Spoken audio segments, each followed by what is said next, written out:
Everything stated in this video is my opinion and my opinion only. And just like everything else in these cases we discuss here on this channel, everything is alleged. Hey there, you guys. Good afternoon. Not good evening. Good afternoon. We're live a little earlier than normal, trying to get caught up on all this stuff.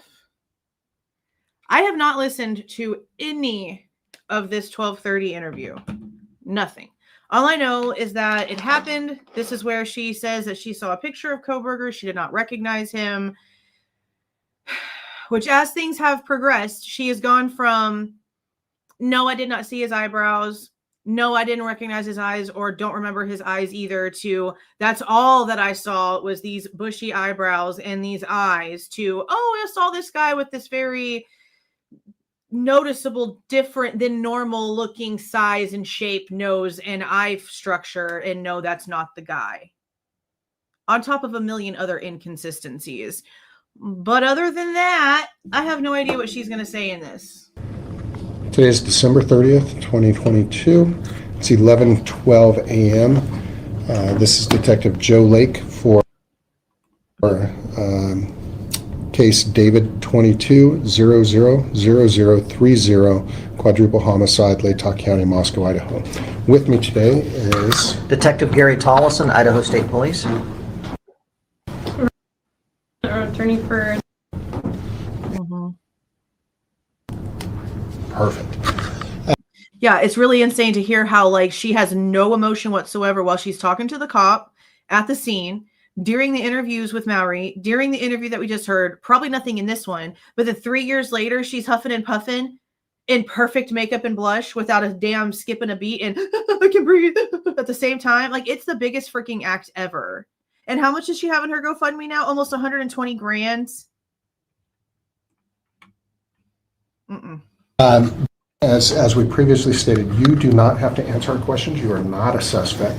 Like if there's a question daughter that makes you uncomfortable or you just don't feel comfortable with, just let us know and we can bypass it. If you build comfort towards it later, we can address that later, okay? But and at any given time, you can tell us, I'm done, and we understand, okay? So we are truly appreciative of you taking time. This is interview what, 5? I don't know. 6. Yeah, it's been a lot.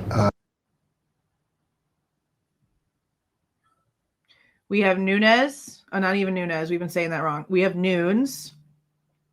We have Mallory. And I don't know if they're counting the 2 separate times that she walked into the room with him as 2 separate interviews or the same interview.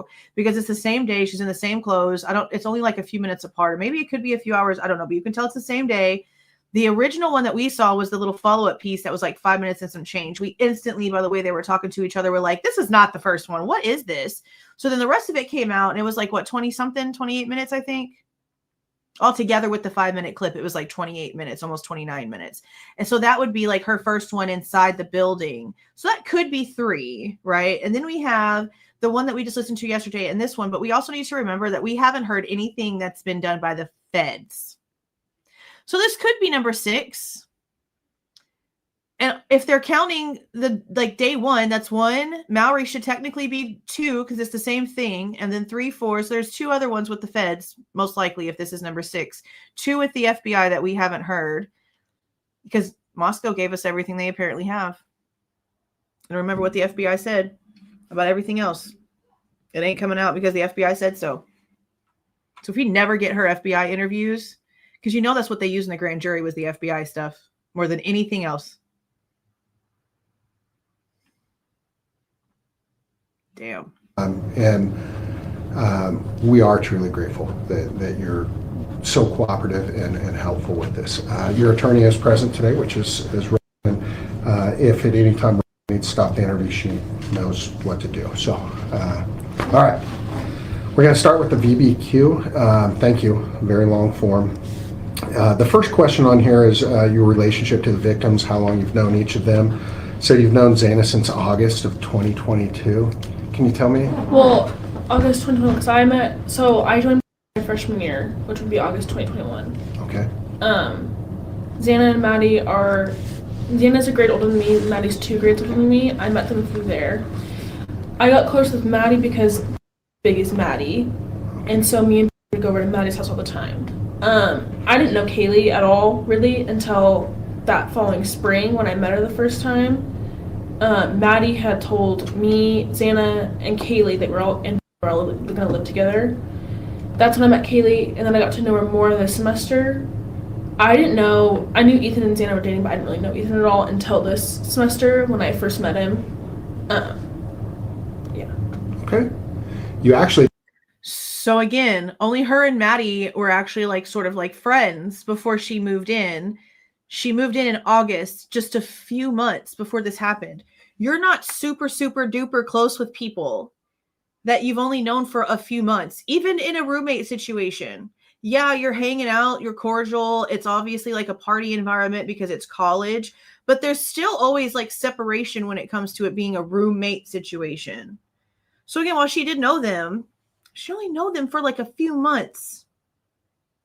This wasn't some sort of like friendship the way that Maddie and Kaylee actually were. So for her to be able to separate would be easy. You know what I mean? Like it'd be so easy for her to be able to just like not really care. When you're that old, that 3.5 months is like you're blinking your eyeball. If that makes any sense. Well, thank you for the 10 shenanigans. Thank you.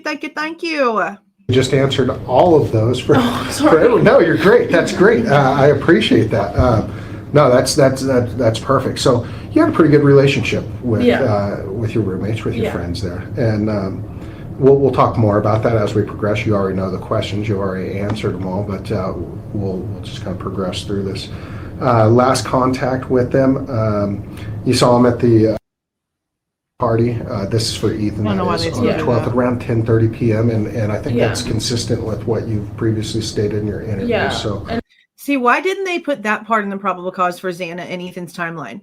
Why did they put some bullshit in there about Bethany barely being there and seeing them sometime between 8 and 9 when they could have instantly put all of the roommates except for Kaylee were at the party? The last one of the roommates to see Xana and Ethan at Sigma Chi would have been Dylan Mortensen at around 10:30. That's later on, closer to the timeline of what they're trying to tell us happened. Why would they not put the more specific information and give us just some vague bullshit?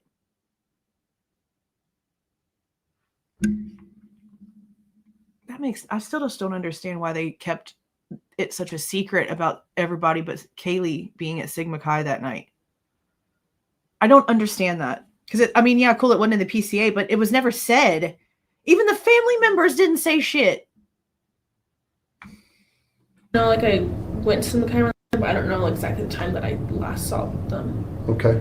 And then Kaylee and Maddie, you were hanging out with them, and I'm just going off of my memory, hanging out with them upstairs for a little bit. Yeah, in Kaylee's room. Yep. And that was about 2:30 in the morning. Yeah. Went back to bed, so that was last. So. I guess that's a question that we need to ask. Did Dylan stay in Kaylee's room when Bethany and Maddie took Murphy outside? Because if Maddie was already trying to contact Bethany at around 2:30 to see if Murphy was with her or if she'd seen Murphy, because at that point, Bethany had already come back inside, went down to her room, started watching TV with her snack that she grabbed out the kitchen. Where was Dylan? Well, Kaylee was not taking her own dog out. Was she still up there with Kaylee? Now, we know now that there was a 17-minute phone call that actually happened between Kaylee and Jack's phones. It's not just these missed phone calls.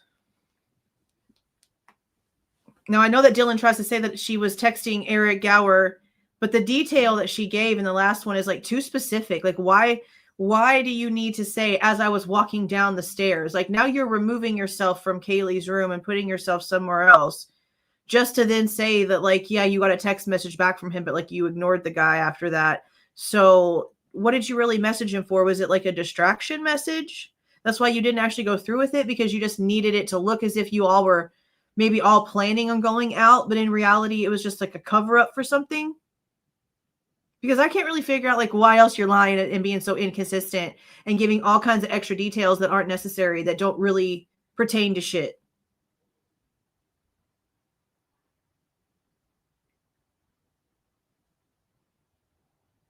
I don't trust this chick. Phil, Mike, what were y'all talking about? They had just gotten back from the club, yeah, right? we were all a little bit drunk. Obviously Kaylee and not, Maddie though. got grub truck, and Maddie kept taking Kaylee's grub truck. So there's like a video of me and her, and we're like, oh, should we go get grub truck? And we're like, well, no one can drive. So we were debating texting the Uber driver. We knew him really well because we Ubered a lot, and so he knew most of us. Okay. So that was like our last conversation, was deciding if we wanted That's to why get you grub were truck. calling or texting. Yeah, Yeah. The Uber Gotcha. driver, he knows us pretty Why well. did he just say that like he didn't already know that? I gotcha. Okay. It sounds it's a really unfortunate. That's what I don't understand, because they knew. They had her freaking phone call information. Olivia told us as she was driving, well, her husband was driving, but as they were traveling from California to Idaho that night, she stayed up the entire time in the car and pulled up all of Kaylee's account information. She instantly contacted the Eric guy. He's the one who told her about the grub truck and the Twitch stream, all of the things. She knew Kaylee's call logs that night, and they chose to, just like the police, just say, oh, just a whole bunch of missed calls. Just all these missed calls between all these timelines. It took the police reports coming out almost 3 years later. 2 days is the 3-year anniversary of this ish. We're going to go live and just have like an open discussion to talk about like the questions that we still have, what's like just everything, just basically everything case related. We're going to go live in the morning in 2 days. And happy Veterans Day, by the way, to, well, first my father and then everybody else that pertains to. Happy Veterans Day. But we're going to be doing that on the 13th. But I don't know why they've chose to just not. It's been back and forth. And even like the last time that Steve was over on Daniel's show over on Drunk Turkey, he asked him again about that thing, because there was one interview before that, and I can't remember who they spoke to, but I remember Steve and Christy were on like this side of the screen. And I think that Steve was in like a beige-ish color shirt. I can't really see it like in my memory what Christy was wearing.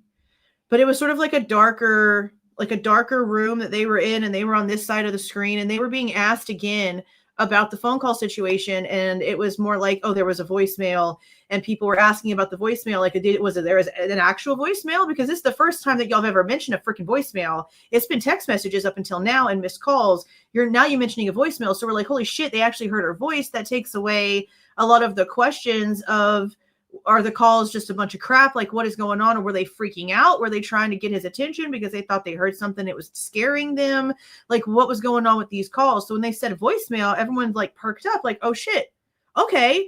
But then they never answered the question about what was said on the voicemail. Did you actually hear her voice actually? So then whenever Drunk Turkey asked him again, right before, literally days before the Dateline crazy shit came out with an actual leak.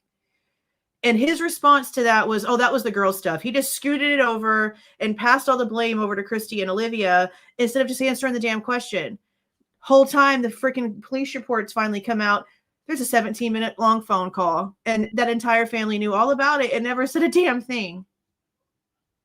Cops never said anything. They never said anything. There's a lot of things that they know that they didn't say, while also making up a bunch of crap and spreading a bunch of lies, which I just don't comprehend that. But that was the reality. We all witnessed it. So yeah, I don't know. I have no idea why they decided to lie about it. But they lied about it for the last 3 years.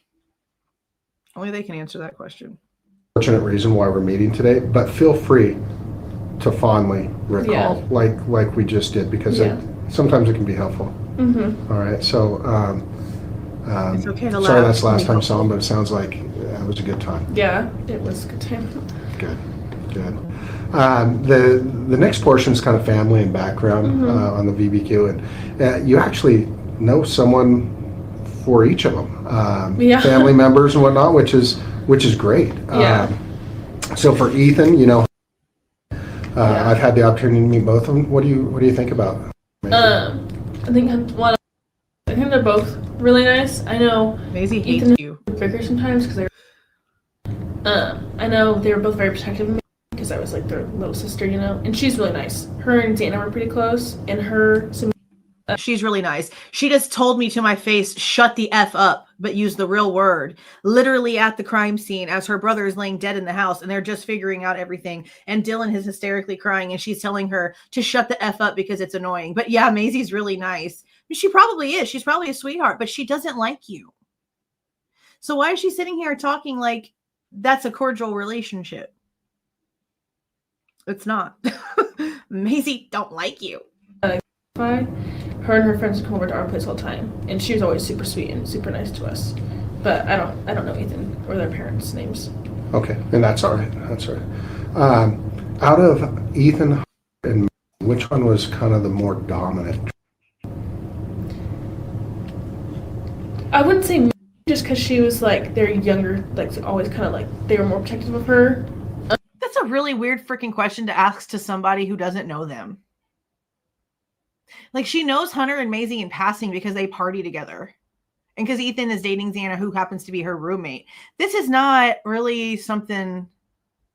I mean, maybe she would be able to answer that, but that's a strange ass question to ask to the roommate of the girlfriend of one of the triplets. Who's the more dominant one? That's just why would you ask her that? I don't really know which one was more dominant, like Ethan or I knew Ethan a lot more than I knew from what I've seen, maybe Ethan, just because I guess people that I know knew him more, I guess. Okay. No, that's fair. Yeah, Yeah. I don't really know. Weird question to ask. For Xana, you know her father is Jeff. Have you met Jeff? Yeah, for Parents Weekend, he came up. He met my mom. He was super nice.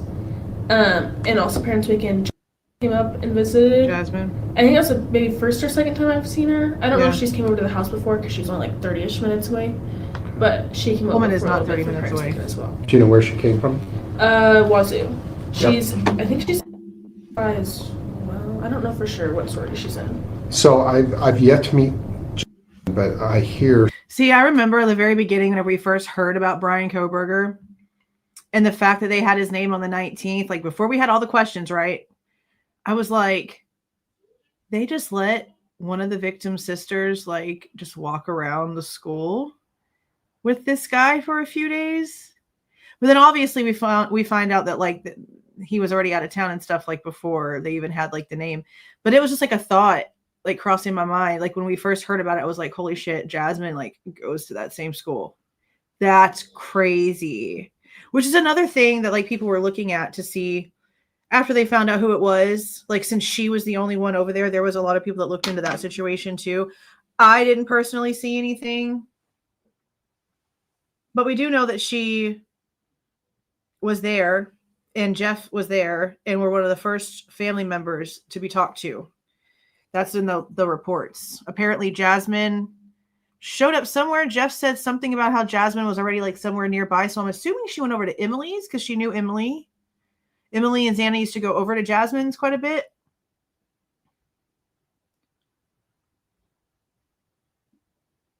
I wish we had clarification on that night and the conversations between Xana and Jeff. Just because of how much it's affected him. Like the specifics of that would probably clear up a lot of stuff, maybe.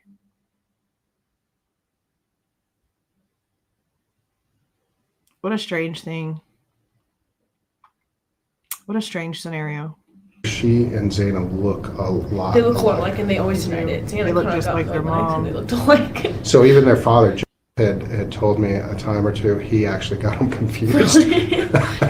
they looked a lot alike. Yeah. And you know that Xana, you wrote down here that both Xana and Ethan were in a relationship. Yeah.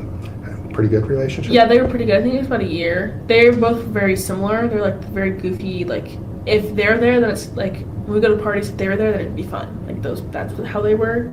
And everyone knew Xana. Like all of you, I knew her. And then obviously everyone knew Ethan because he was dating her. So they know Ethan by association to Yeah, I mean, I didn't even really know him until I met Xana. And people probably knew him beforehand because he was.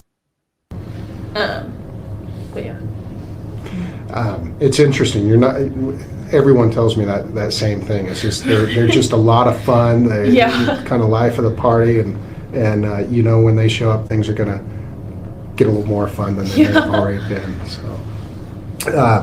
for Kaylee, you knew that she had a relationship with John, and it looks like now. I don't know if we know that there was something between her and, but can you tell me a little bit more about her and relationship? I know, like, after Kaylee broke up, it was very mutual. Like, there was no hard feelings, and he still came over, hung out.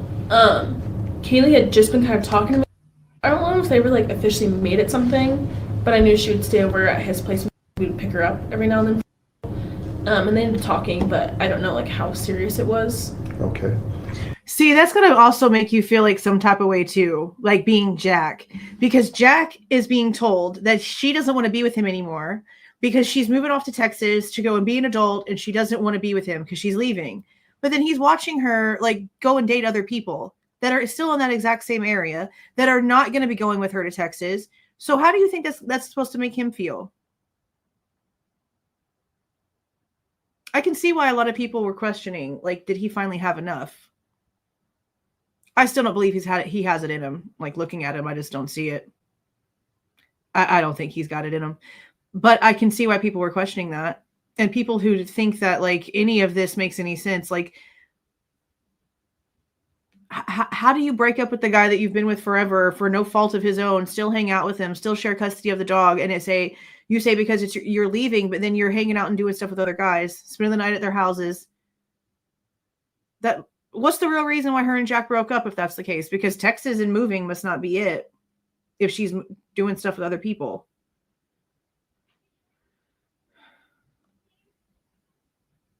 And you have to question that, because what if her stalker was Jack? What if he was watching her to see what she was doing because he was told one thing and she's off doing something else? Maybe that's why they didn't really pursue it, because maybe they can say that they don't think that he did anything, but maybe it was him that was watching from the trees to see if she was lying to him. Maybe he's the one who was actually calling the dog over, and that's the reason why Murphy wasn't coming back as much or as fast as he normally did, because Jack lived right the frick there.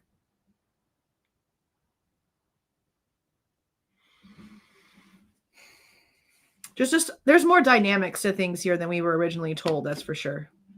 Ever come over and just hang out with Kaylee or I hang out at don't the know. house? He, like, when we had parties at our house, and we have a lot of aunts over, so he'd be over quite a few times, and I know him just from U of I. But I don't think he ever, like, came over and just hang out with Kaylee. Okay. And then also has been through a sorority at, like, Greek life and stuff. So I don't think he ever just, like, hang out with just Kaylee at our house, from what I know of. Okay. Now, from what I understand, you're pretty tight. Yeah. Okay.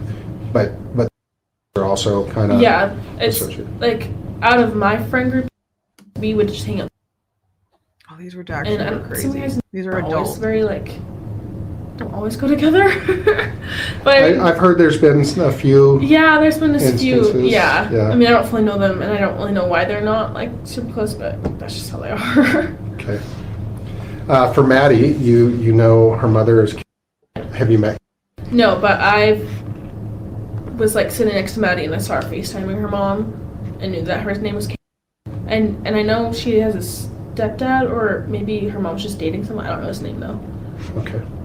And you know that she was in a relationship with. Yeah. How was that relationship? That was pretty good. They've been dating, I think it was a little over a year. She would call him, like, about every single night. There was one instance, I think it was during spring break, she was in Mexico, and she was drunk and, like, was dancing with him, maybe accidentally kissed him. I don't know the full story because I wasn't there. When you say, are we referring to? I think that's his first name, yeah. But I think they talked it out, and they seemed pretty fine after that. Like, they just moved past it. And, like, whenever we would go to Del, she wouldn't really say hi to, like, not make it, like, you know, worse. And, like, me and would say hi to, but that was pretty much it. Okay. So that tells me that the guy that she kissed is somebody that lives in that spot and not, like, somebody from wherever they were vacationing. Let me listen to that again. But I think they talked it out, and they seemed pretty fine after that. Like, they just moved past it. And, like, whenever we would go to Del, she wouldn't really say hi to like not make it like, you know, worse. And like being This is somebody that's in that area. Like when we go somewhere, we don't say hi to him to not make it worse. That's the guy that she kissed. So whoever it was is not somebody who like lived in the vacation area. It's somebody that was like on vacation at the same place from their same place. And there's lots of locations like that. I'd say hi, but that was pretty much it. Okay. I would have loved to have added columns on here for you and Ben. Yeah. But that's not part. But Yeah. From everything I've learned, you're all just really good people. And describe the quality, both positive and negative, of the victim's relationship, i.e. strength of bonds, ongoing conflicts, you know, so on and so forth. Yeah, I kind of mixed that question up. It's okay. So for Ethan, you describe was at the house a lot. Yeah. We liked him there. Social, goofy, easy talking. You ever just hang out with Ethan, just shoot the breeze? Not just by myself. I wouldn't say I just hang out with him by myself. Usually, like, Xana was there, we'd hang out with Ethan. To me, he was more like an older brother, I would say. Yeah. Usually it was all four, like, 5 of us, me and the girls, and then Ethan would be there as well. Because usually Ethan was wherever Xana was. Well, yeah. I've heard that a lot, Yeah. actually. Yeah. For Xana, energetic, positive, energy, hardworking, nice, genuine. Yeah. Let's talk more about that.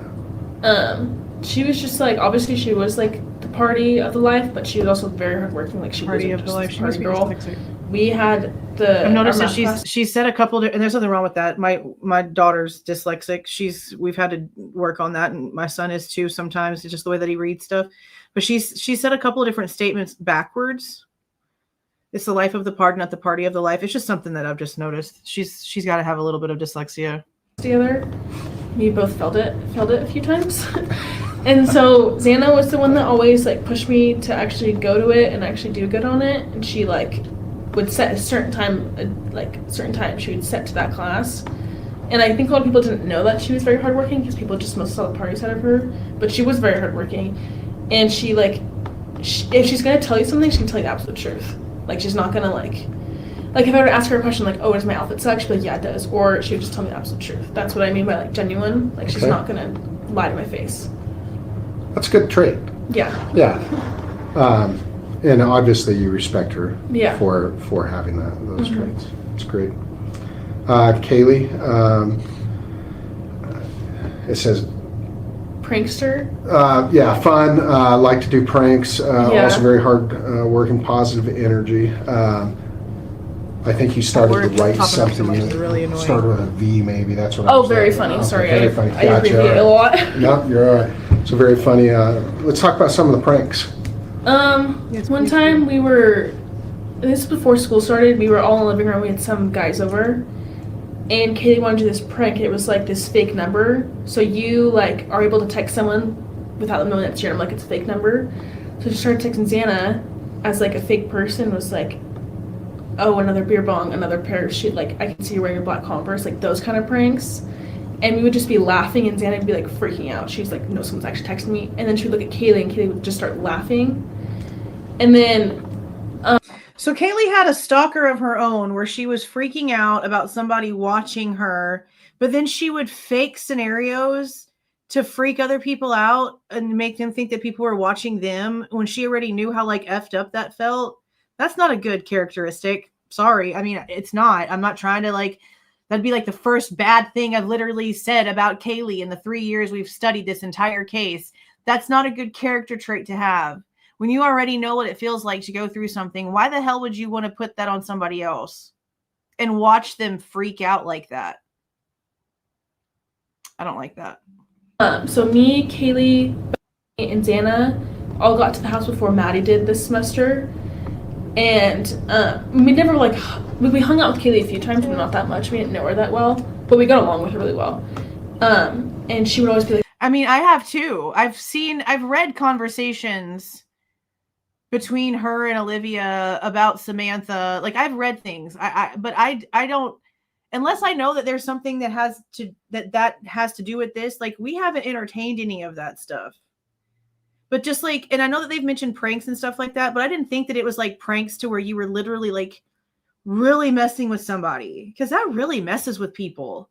To just get messages all of a sudden from a weird ass number and they're literally describing what you're wearing and you're a college kid and you're a little bit inebriated and you don't know what to think. Like that's a whole like freak out session. Like you can cause people to have panic attacks at this day and age with everything, freaking heart attacks, a stroke, like real anxiety. Like again, and if you've already like felt that yourself, why would you want to put that on somebody else and then witness it and want to watch it and laugh about how scared somebody is? That's not a good thing. I would whip my child. Okay. I don't like that. Oh, like, you know, I'm such a prankster. We should do a prank. And so she decided that when Maddie got home, she would start yelling at us, like as a joke, that we took her alcohol or something. Like just those like stupid pranks. Obviously, fine. They were all jokes, and we would just be laughing. Like to pretend to be like mad about something and be like fake yelling to get a rise out of somebody. That's different. I don't have a problem with that. The other one I have a problem with. And we tried to get Maddie to think that we weren't going to get along. And she came downstairs and was like, what is going on? And was kind of worried that we weren't going to get along, but we told her it was just a joke. That's great. That's great. I like pranksters. Yeah. It adds a little excitement. Yeah, that's how Kayla always was. For Maddie, a very loving, genuine personality, a social and outgoing person. On her, you actually identified the only conflict I think of was last year in Mexico when she kissed Maddie and talked about it and seemed to work out. Yeah. And past it, right? Okay. That's very good. That's you know, these are some things we just don't get to hear about a lot, and I hate to say it because we don't ask the questions, and we need to ask these questions. We need to learn a little bit more about the positive side of people. Yeah, no, that situation happened. I have the police report. I've never done a video about it because it wasn't relevant to this case. I've mentioned it in fleeting. Some of you guys might have actually remembered me making a comment about how I found it really interesting, Olivia's reaction when she saw her husband getting in the bed with her daughter, that her first reaction was to rip him off of the top bunk and start assaulting him. It really makes me wonder if she had some sort of like PTSD trigger that just happened there, because that's a very, very, very violent reaction from going to like wanting your child, because that was a scenario, from wanting your child to get ready for bed, it's past their bedtime, to the husband actually getting into the bed to try to put the daughter to sleep, to you reacting that way is very, very, very dramatic. But even in that scenario, Christy, apparently, according to the police report, Christy told her daughter not to call the police. And then Olivia is the one that ended up getting arrested. That scenario did happen. It happened, I think it was like the weekend of one of the Made with Kindness or whatever things that was put together for Maddie and Kaylee, because I remember there being like a bunch of photos. It was either right before or right after, but it was right around the time that a bunch of photos were coming out of like the very, very first like ball gala that they had, where everyone was like dressed to the nines and sequiny dresses and shit. It was around that time. Yeah. Okay. So Christy has it. Yeah, it's there. That happened. That's that right there. That's why when people say certain things about Maddie and like the way that they wanted her around a lot, like I don't say nothing. I don't stop it from being talked about, but I don't delve into it either because I don't know. But Olivia to just like jump like that was my first thing, was like, that was a trigger. Her seeing that situation triggered something in her and she just like went black. Which is another reason why I didn't come out and do a whole thing, because that's how I feel about that situation. But I don't want to go down that route without proof, because that's a big thing. That's a big thing. So I left that alone until I don't need to leave it alone anymore. But right now I can't go further with that. It just is what it is. The scenario happened. She did go to jail, and yes, they are still together. And so on and so forth. So thanks. That helps us. Arrests, court involvement. This is funny because, and I don't mean funny in a bad way or anything, but every person that I put this in front of in your age group says, nope, I don't know anything about this. And I'm like, well, hold on now. Let's talk about this. There's been parties and disturbance calls and people running out the back door of that house on numerous occasions and so on. And they're like, well, yeah, but we weren't arrested. And Yeah, I'm that's like, what yeah, I good point. think. All right, Like, good point. obviously we had the According to MPD, in the 6 months previous to the night of the event, there was 3 reports, and it was all the noise disturbance calls that we've seen the body cam for, but that was it. cops come to our house quite a few times. Yeah. And usually it was like Kaylee or Maddie would talk to them because they were 21, and me and Xana were always kind of scared.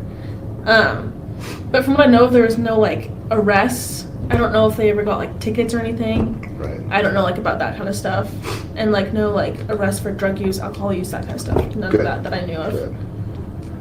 You know, yeah. We all have our youthful indiscretions. Yeah. I openly talk about this because it's funny. When I was in college, I paid my rent by having keggers. I was a business one major, cares. right? God. Had to. That's Anyway, interesting. back then we had keggers. We didn't. Yeah. Anyway, so we all have our youthful Yeah. indiscretions. Describe victim's personality for Ethan. You have really good relationships. He and Xana had a really good Yeah. relationship. Been dating almost a year. There's not much there. Well, there's nothing for Xana, and I assume maybe that's because That was just because they were together Okay. for relationships. Okay. For Kaylee, she and Jeff broke up, but it was mutual. Yeah. No hard feelings. I don't believe that, but From okay. Kaylee, co-parented Yeah. Murphy. Hey, Murphy, how old was Murphy? Like, He was a puppy. I don't think he even turned 1 yet. Maybe he was 1. He's But not that was a mostly puppy. Kaylee's dog. Like she never would like make us pay for anything. And I think Kaylee and Jeff did get Murphy together, and so Murphy would sometimes just stay at Jeff's house, sometimes at Kaylee's house, more our house. But then I know he came over a few times after they broke up to hang out with Murphy and Kaylee, and like I walked in, Maddie and Kaylee and Jeff were all hanging out with Murphy, so like I knew, and Kaylee told us like it was both mutual terms where they broke up, and there was like nothing hard, and that they'd all still like they would both still have like love for each other no matter what, because I think they'd dating for like a long time. yeah, I think so too. Yeah, So I saw like Instagram pictures from like high school, I think, is when I saw. it's a long time. Yeah. Yeah. Did you all kind of took care of Murphy though, from what I understand? Yeah, I mean like I would take him out all the time, but like she would usually, if she was gone, she would put Murphy upstairs, or she would make sure like we were okay with him being there, because he would whine a lot, or like sometimes he would get a little annoying, but we all got just kind of like helped out with him. Good. Playful, pretty A little playful. annoying and whined a lot. So apparently doesn't bark a lot, which is a damn lie, but whined a lot. So you're going to sit there and tell me that if he's not barking at the scent of his owner being dead, because the dog can tell. The dog is smelling everything that's happening in that house 100-fold. That the dog wasn't constantly whining that high-pitched dog whine for like the entire time, I doubt it. There's no way. Dog. Yeah, he's very playful. I liked to pee a lot in the house. It's interesting, but yeah. For Maddie, you put that she and had a great relationship. Yeah. Kind of doing the long distance thing. Mhm. Did she ever talk about that a little bit, the long distance thing, and that was No, tough? I know you remember like last year, because me and Quinn do long distance, and Right. she was asking me like, "Oh, how do you do it?" And I was like, "You just like have to communicate and talk a lot." And so I know she and Jeff would call about every single night, and he'd come up and visited. And the weekend before all this, he got her a flight to come down to Boise to see her, and so that she never said it was like anything bad. Well, that's good. She got to see him the weekend before. Wait, so that was parents' weekend? Wait a minute. Instead of her parents coming down, her boyfriend flew her to him the weekend before. That was parents' weekend. Do long distance, and Right. she was asking me like, "Oh, how do you do it?" And I was like, "You just like have to communicate and talk a lot." And so I know she and Jeff would call about every single night, and he'd come up and visited. And the weekend before all this, he got her a flight to come down to Boise to see her. Yeah, so parents' weekend. Yeah. Because the weekend of the murders was parents' weekend at WSU, and Jeff was with Xana the literal weekend before for their parents' weekend at U of I, because that's whenever Stacy and Jim finally met Jeff. So instead of her parents coming down there, like either Karen or Ben, either one, going over there for parents weekend, her boyfriend then flies her home. That's really telling, honestly. Like, and I might just be thinking too far deep into it because that's just what my brain likes to do. But it's almost like he was saving her from having to deal with it by flying her to him. That's wild. I didn't know that. And so that she never said it was like anything bad about doing long distance, but obviously it's a lot more difficult to do. But they just made sure to talk a lot and call all the time. Good. Yeah. So it sounds like you kind of helped her out with that a little Yeah. bit. Good for you. Yeah. Yeah. Personal habits. You that slept over at the house a lot. Yeah. And I assume that's a crossover with Xana there too. Yeah. For Kaylee, after her and Jim broke up, she had been staying over with me a few times anyway. Okay. How about with Maddie? Had she been staying with anyone periodically or anything like that? She only stayed obviously she had Jim, so she wasn't staying over at anyone else's house. And she usually when we would all go out, we usually would come home at night, and then Kaylee would I think she only stayed at my house a few times, not a lot, but only a few times. And then I've never been to Ethan's apartment. I don't think he ever slept there really. He usually was at our house nonstop, but we liked it. Me and liked it because it was there's a male in the house, so it's safer. That's how we always felt. So when Ethan was staying over, we wanted him to stay over there. Gotcha. Yeah, no one's ever said that they've ever actually seen him stay at his apartment. Yeah. Which is kind of funny. I don't even know where it's at. Yeah, it's not far away. Yeah, I have no clue. Yeah, I showed you guys on the map yesterday where it was. For the area, at least. Recent positive or negative behavioral changes. For Kaylee, said something about the Winco thing and someone following her, but it didn't change her personality, as they put it. And just so we're all on the same page, there was an incident. We looked into it. We got footage, and are they going to talk to her? Are they going to ask, for those of you who have already heard this, are they going to ask her about Kaylee going and staying with her parents for a while? Because I haven't heard anybody talking about that and the reasoning why. Because again, she worked from home, and people would go to classes. There was that bottom floor. There was her own bedroom. She could have worked from home from her house that she was still paying a lease for, that her stuff was still at, that her furniture was still at. They don't ask. That's crazy. No, he had his own apartment. His brother and sister were in their own Greek row houses. Hunter was at Sigma Chi. I don't remember what Maisie was, but it was her own sorority.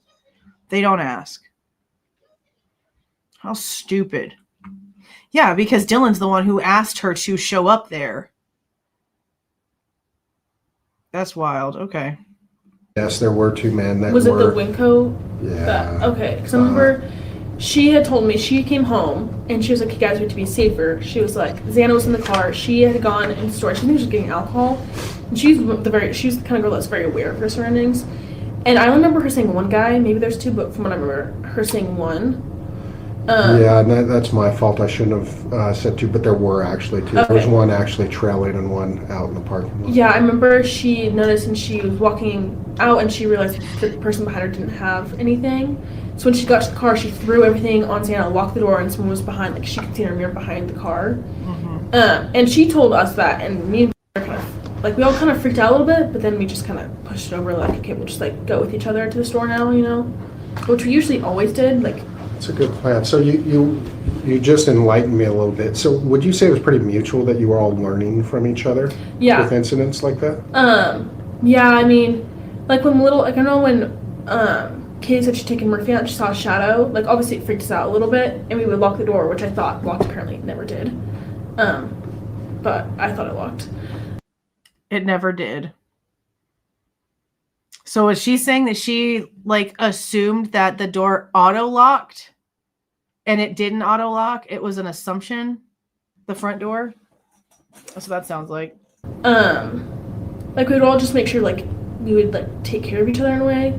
But when little things happen, like, I'm so we would tired think of how about she it and says, move it on. It's freaking annoying. But then me and were the ones that were always kind of freaked out in that house. Like, I remember one night I texted and I was like, I really think someone's outside my window. Like, I really think so. And I've always been paranoid like that, like, always have been. And he was like, I don't, like, it's probably nothing. And so I just take melatonin to go to bed. But me and were always really freaked out, and the rest of the girls were never freaked out. Like, Xana would be like, oh, you guys are being paranoid. But me and we would like lock our doors every single night because we were just kind of freaked out.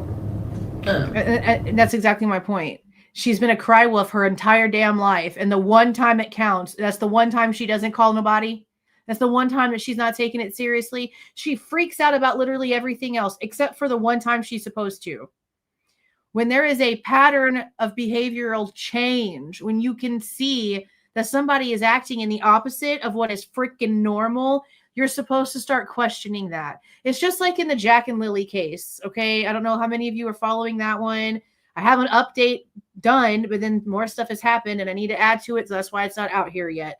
But in the Jack and Lily case, Daniel's mother normally goes to town with her brother on Fridays, and miraculously, the one time that she decides not to go into town to actually do her grocery shopping with her brother happens to be the one time that the damn kids disappeared.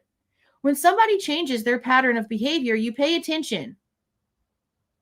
The cops should know this. That's like 101. But when little things like this would happen, we would just kind of like move on from it. Like, it scared us for like a little bit, and then we wouldn't really care about it. Well, you know, it's always a good idea to lock your doors, your windows. Yeah. Yeah, all the things. And I believe your window was locked in your room. Yeah. So, yeah, good. Any significant events prior to the murder? You put Xana's mom. I just knew she was, I think it was like a week or two before, something about her mom texted her to see her in Lewiston. And then it came up that she was there for court about something. And so Xana was like, I don't even want to see her. And I don't know how I knew. I think Xana told me that she was an alcoholic, I think. I don't know for sure. But she wasn't very close with her mom, like, at all. She was just with her dad mostly. Yep. Okay. Did she elaborate at all on anything? No, she never really talked about her mom. Okay. And neither did, like, with Maddie, she never really talked about her dad, so I didn't know if her dad and mom were, like, fully divorced or, like, what that was. Right. But, yeah, I didn't really hear much about her mom. I just knew she talked about dad a lot. Yeah. Gotcha. Yeah. How about Kaylee? Did she talk about her parents very much? Not really. I didn't even know them until I went to the memorial that was for all four of them. She didn't really, like, I never knew their names. Still don't know their names. Never really talked about them, really. She just said that, like, remember the one thing she said was, like, yeah, her parents would pay for everything, and she did everything by herself.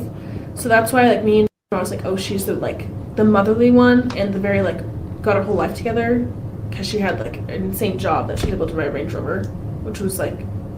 Now, I do remember them making a statement about Kaylee back in the day that whenever she was younger and there was, like, a certain pair of shoes that she wanted, she would hustle to get them. And she would do it. Like, she'd be able to get the money and go get them. But it sounds like they're saying that, like, they basically made her constantly take care of everything herself. Not really. I didn't even know them until I went to the memorial that was for all four of them. She didn't really, like, I never knew their names. Still don't know their names. Never really talked about them, really. She just said that, like, remember the one thing she said was, like, yeah, her parents would pay for everything, and she did everything by herself. So that's why, like, me and I was like, oh, she's the, like, the motherly one, and the very, like, got her whole life together, because she had, like, an insane job that she was able to ride a Range Rover, which was, like, we were all, like, just, like, baffled by that, because it was, like, insane. Which they shouldn't have been. My Honda CRV cost more than that Range Rover did by, like, a couple grand, because it was an older one. It was a used one.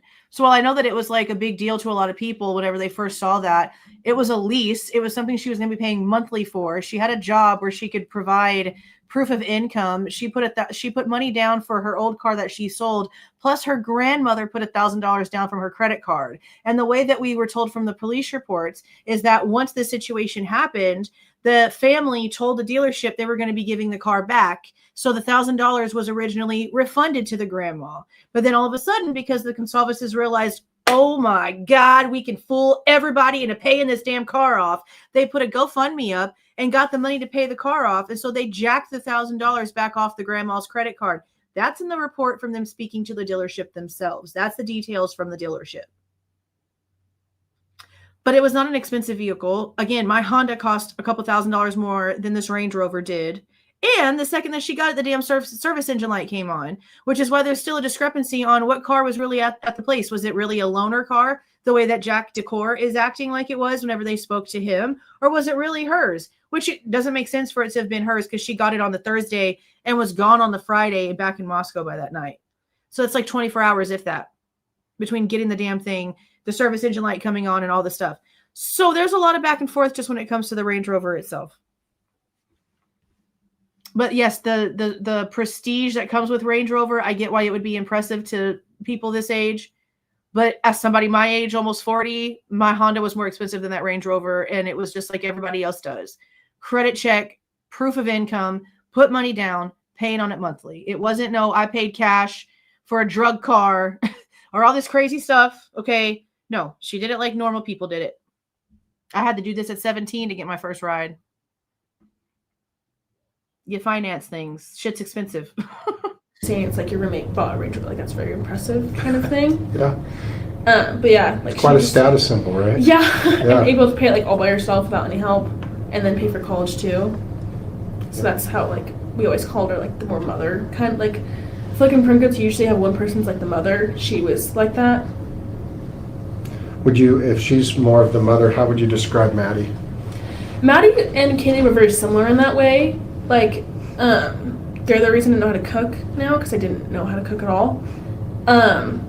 Like, both, like, I remember one weekend, Maddie and Kaylee left, and me and Xana were in the house, and Xana goes, finally, the moms are gone. We can do whatever we want, like, as a joke. So, like, to us, they were both as the kind of motherly part of the group. How would you, if they're kind of the motherly, how would you describe Xana? She's like the sibling that likes to have fun and party. Like me. But like obviously she's more than just that, but she was the reason we would have a lot of people come over because she knew a lot more people than me did, and she was older. But she's like that fun. I love how they say older, like it's like enough to actually count. When I think of somebody older than me, I'm thinking of somebody like in their 40s because I'm not yet 40. But these people are only like, what, 2 years apart from each other? If that, all the way around. The whole like older thing and the motherly thing, like they're literally like a grade above you. What are you talking about? It's just very strange the way they're trying to like label people in this scenario. An older sibling kind of vibe, I would say. And how about Now, Me and Bethany. Like, we were just the young ones of the group. Kind of just hanging out, doing like we'd do whatever, like we just wanted to hang out with everyone. and everyone was good with? Yeah, we all, like I remember, so Kaylee, she knew a lot of the and I didn't know a lot of the she wasn't, I didn't know a lot of her friends. But one night Kaylee was invited to the formal, so I helped drive them around. And one of the, like, oh, you guys have like the best roommate situation because we never had like any fights. We all got along very well. Like we would go to the grocery store together, go to the gym together. Like we did pretty much everything together in that like semester that we had. And like we all got, I didn't know, I wasn't super close to Xana before this semester, but like I was friends with her. This semester I got super close with her, Maddie, and Kaylee. So it was just like we had like, everyone knew that we're like, oh, you guys have the perfect roommate situation. That sounds like a really good setup. Isn't that a Netflix movie right now, broski? The Perfect Roommate? I'm pretty sure that's in the freaking crime drama right now next to The Perfect Neighbor or the Neighbor or some crazy shit that's been trending here recently. I'm pretty sure The Perfect Roommate is a Netflix crime show right now. Yeah, it was nice. I've had roommates over the years, and I can't say we all got along Yeah. as well as all of you got along. So, Yeah. Yeah. I forgot to ask you, what do you know about Ethan's family? I met his mom and dad for Parents Weekend for like a brief moment. But they're like really good people. I don't really know them or know much about them. I just knew of her and me. Okay. Yeah. Okay. Risky behaviors, which would include drug use, drug transactions, excessive use of alcohol, use of prescription medications not prescribed. I definitely like the way that she asks questions above any of these men that we've heard so far. Especially Mowry, when he talks to Jenna. I think is it Jenna's interview with Mowry? Yeah, it's very unprofessional. It's very unprofessional. Yeah. Drinking, driving, etc. We have some Adderall use, which we're aware of. Yeah, Xana, that was Xana and Ethan. They would do it sometimes. Xana would be like, "Oh, it's to help me stay awake longer for drinking." Do you know if that was prescribed to them? I don't think so. Okay. I don't know for sure, because I know Xana always say that she feels like she has ADHD, so I don't know for sure if she was prescribed that or not. And then I know Kaylee talked about it once or twice, but then Maddie was like, "Hell no, never ever." From what I know, and I don't think Kaylee used it that often. I think it's pretty widely used It these is very days widely around used. the colleges.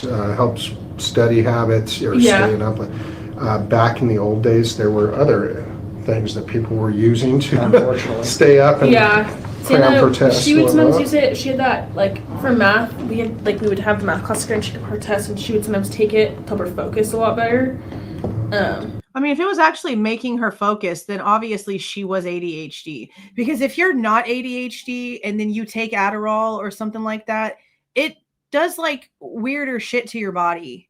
But if you take it, it's just like how, like back in the day, whenever I was younger, the way that a lot of parents could sort of like tell that their kid was ADHD was that they would not be crazy hyper when they had candy. It would actually have like a reverse effect. Or when they drank Mountain Dew, it wouldn't make them energized. They could go and take a nap afterwards. Like it was the opposite effect on people that had it. Again, that's just how I've witnessed things.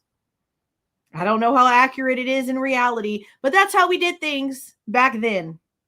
If you took something or you drank something or you ate something and it did not make you do what everyone was saying, it didn't make you bounce off the walls, it didn't make you freaking hyper, it didn't make you stay awake, it did the opposite, you had ADHD issues.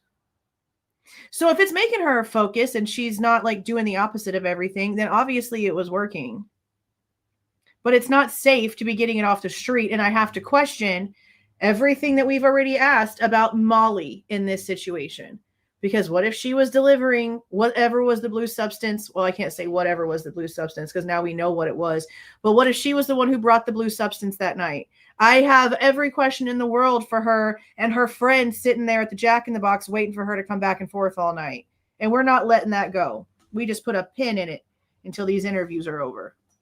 Which I don't really know why, because I don't really understand it at all. You think Kaylee might have had a Adderall once or twice? Maddie, no. And then of course y'all drank Yeah. quite a lot. Yeah, there's like, we had, so November, I guess it's been 11th, that Friday, we had formal, and we'd all drinking a lot that night. So like there was often like, there were times that we did like excessively drink, but I know none of us would ever drink and drive. If anything, like if one of them was out and one was sober, then we would go get the other one if needed to, or we'd just get Uber from it. Okay, that's fair. Yeah. Of all the people in the house, and I've been in the house, I figured you to be the least of the drinkers, and I'm only basing this solely off of, like, you go into and it looks like, holy shit. Is that because you actually looked at everything that she said and you realized that she wasn't drunk that night? That you realized that it's all been a facade? Is that why you're saying that? Because that would be the only reason to say that, is if you looked at the facts. So let's hope that's what this is coming from. Smokes. This is, Yeah. there's a lot of alcohol, and then there were everywhere. But then again, I remind myself of my college days. Yeah, it was everywhere. It was absolutely everywhere. But who would you say was the most down to the least in the sense? I would say Xana. Yeah, but it wasn't her Borg. That's what I'm saying. That was one of those stupid ass misconceptions that they put out there to make it sound as if she was drunk off of her ass, and she wasn't. She was drinking little bitty, barely above wine cooler level White Claws. Wine coolers at the store, those little Jamaican Me Happies, those little delicious things. They're like, what, 3.5%? What Home Chick was sucking on was 5% alcohol. You can get more drunk off a mouthwash, broski. There's no way that I'm going to sit here and believe that she was drunk. And then the whole Borg thing, it was somebody else's that she was just taking some sips off of every now and then.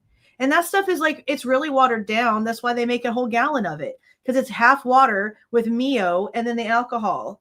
So it's watered down. It takes all of the gallon to get you drunk as hell. And she's just sipping it. She's just sipping it. And then leaving the party, not drinking, not really feeling it, not drinking when she got home. She barely drank as it is. Took little bitty miney little sips of nothingness out of these Borgs that didn't belong to her. A Borg that didn't belong to her, of some cheap ass vodka. And then didn't eat for over 3 hours before the incident. She was not drunk, tipsy, buzzed, not on alcohol. Maybe something else that she don't want to admit to. But no. You can't, she has been decrowned because that was a lie. Was the biggest drinker. And then Maddie and Kaylee, they would mostly, like, because they were seniors this year, they didn't go to, like, the parties so much as we did because they could go to the bars. Obviously, we could not. So they didn't really always have a lot of alcohol in their space. And then parents had just bought her a lot of alcohol for Parents' Weekend. My mom bought me a little bit. I was also more considered, like, a lightweight, apparently. But definitely Xana. That's a cover. You're not waking up and drinking all day long and functioning enough to do homework. You woke up, you drank champagne, you played a game, you kept on drinking, you're drinking White Claws, you're doing homework. You're able to remember somebody's position that they were in. You're remembering every little detail from your night. You're pretending like you don't remember, but you backtrack so much, you're filling in your own gaps that you're trying to pretend are there. Lightweight my ass. She's full of shit. She's lying. Ethan were more of the heavy drinkers. Okay. That's fair. Yeah.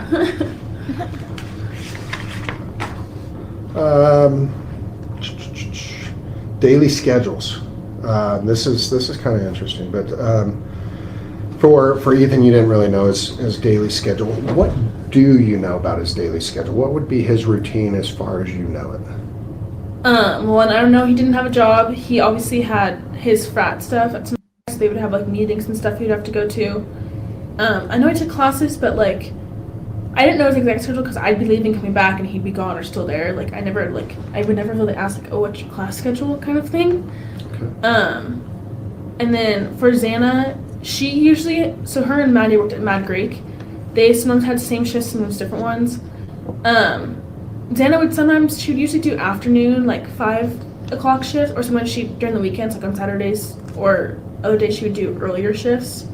So there wasn't like a set schedule really. Not whenever you're for that. A waitress or whatever. And then Maddie, she had her internship, which was from the summer. I don't know if it was the same internship she had this semester. I don't remember what the name of it was.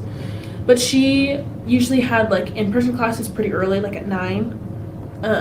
And then she would have her internship job, and then she'd work at Mad Greek usually later in the day. I think she usually only worked like 1 to 2 times a week. Okay, so really part-time. Yeah, part-time. Yep. Okay. Mm-hmm. And then Kaylee. I don't think she ever, this year I don't think she had any in-person classes. I think she might have taken 1 or 2 maybe online. I don't know for sure. And then I know she worked at home for this business, because she would talk about a lot of her like meetings and stuff. But I don't know what the business is called. And she just had like, the last guest bedroom that had like the little treadmill thing in the office, Maddie and Kaylee had put that together. Oh, downstairs? I've been just reading all of I'm waiting for you to pop up something about the Power Rangers, Animaniacs. That shit's funny. Yeah, downstairs. Okay. The guest bedroom on the right when you first walk in, that one. I think Maddie mostly used it, but I think Kaylee did use it sometimes for working, but she also had her computer upstairs. So I know Kaylee just had her job. I don't know if it was an internship or full job, but I know she got paid for that. And I don't like know her schedule for that really. Okay. Was working? No, me and Beth are not working. Okay. That's nice. Yeah. You can focus a little more on Yeah. school and other things. When it comes to recent changes to the victims' daily schedules, whatnot, you left that completely blank. There was nothing ever different from what I remember. Like nothing changed. None of them. Kaylee moved out and stayed with her parents for weeks and was only visiting that weekend before she was not going to be staying there anymore after that. What do you mean? What do you mean? Like quit their jobs or anything. Okay. The one thing I do remember is Kaylee had talked about moving to Texas. There's a few, I think it was Houston, Texas, Santa Barbara, and there's one other one she talked about. And she'd gone home. Wasn't it Austin? It wasn't Houston, was it? I thought it was Austin that she was going to move to.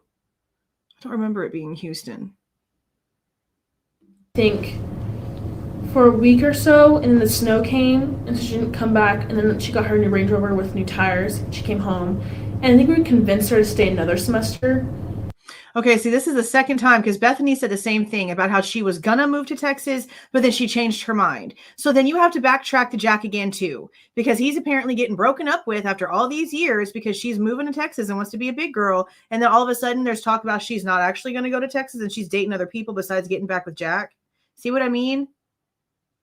This is time number 2. She never mentioned this until today, but in the very first freaking interview of Bethany's on the 13th, she mentions this. It's one of those other things we put a pin in. Let me backtrack another minute. An internship or full job, but I know she got paid for that. You don't. And I don't know her right schedule for that really. Okay. Was working? No, me and Beth are not working. Okay. That's nice. Yeah. You can focus a little more on Yeah. school and other things. When it comes to recent changes to the victims' daily schedules, on that you left that completely blank. There was nothing ever different from what I remember. Like nothing changed. None of them like quit their jobs or anything. Okay. The one thing I do remember is Kaylee had talked about moving to Texas. There's a few, I think it was Houston, Texas, Santa Barbara, and there's one other one she talked about. And she'd gone home, I think, for a week or so, and then the snow came. And But for what? What did she go home for a week or so for?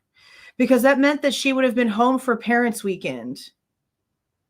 So what did she leave for? We know she was there, but they made it sound as if like she was staying there permanently at her parents' house until she left, but was just leaving stuff at 11:22 until she actually took off because her furniture and stuff was still there. Clothes and stuff was still there. See, why don't we have the truth about this dynamic? Because this makes it sound as if, yeah, she went to her parents' house for like a week and then the snow happened. And so she stayed and then ended up getting this Range Rover. But they made it sound as if she was really just out that house and just went back there that weekend because she was basically asked to. Still had a major hesitation about going back. According to Christy, literally like interview number 1 of her by herself, she mentions the hesitation that Kaylee had going back there. And then here comes the Range Rover as the excuse that they're using for her going. That's why everything about if it was a loaner or hers needs to be clarified, because the Goncalveses have just been telling us a bunch of bullshit. Literally from the second they opened their mouths on a camera. I can't believe all of this crazy shit. she didn't come back, and then she got her new Range Rover with new tires. She came home, and I think we convinced her to stay another semester. But I didn't know for sure she was fully going to stay another semester or not. Okay. That was like the only change, but that was like way before, like she had already been talking about this. When she was talking about Texas, explain to me how was she talking about it? Like she just talked about how, I don't remember what friend it was she was going to move with. A dude that she met But just that she was going to, she was going to sell all of her furniture. Actually, I can't remember that. I know that it was a guy. I know Jen and James just mentioned it, but I know that it was a guy, but she had put postings out to find a roommate, like online. Like she was actively looking for somebody. There was somebody, and it was a dude that she was going to be staying with. I think there was even an interview with him at some point, but they didn't really know each other that well, as far as I can remember. And I could be mistaken, but that's how I remember that scenario. Furniture. I don't know why she exactly wanted to move. I think it's like, I mean, I wouldn't want to live in Moscow my whole adult life either. Like, it's a college town. You don't want to like live there forever, I guess I would say. I think she just wanted to change. But I didn't know why it was Houston, or I think Santa Barbara was one of them. But I don't know why it was those two. Okay. But she had just talked about it a few times with me about doing that, and it was Austin. We had like, I think we talked to Maddie about like trying to convince her to stay, and Maddie had sort of convinced her to stay. So. Okay. That doesn't make any sense. She was graduating early. So what do you mean y'all were trying to convince her to stay another semester? She was already set to graduate early, like in December. So what were y'all expecting her to do? Is hang out in a college house while she's a graduate and y'all are just going around doing y'all's thing?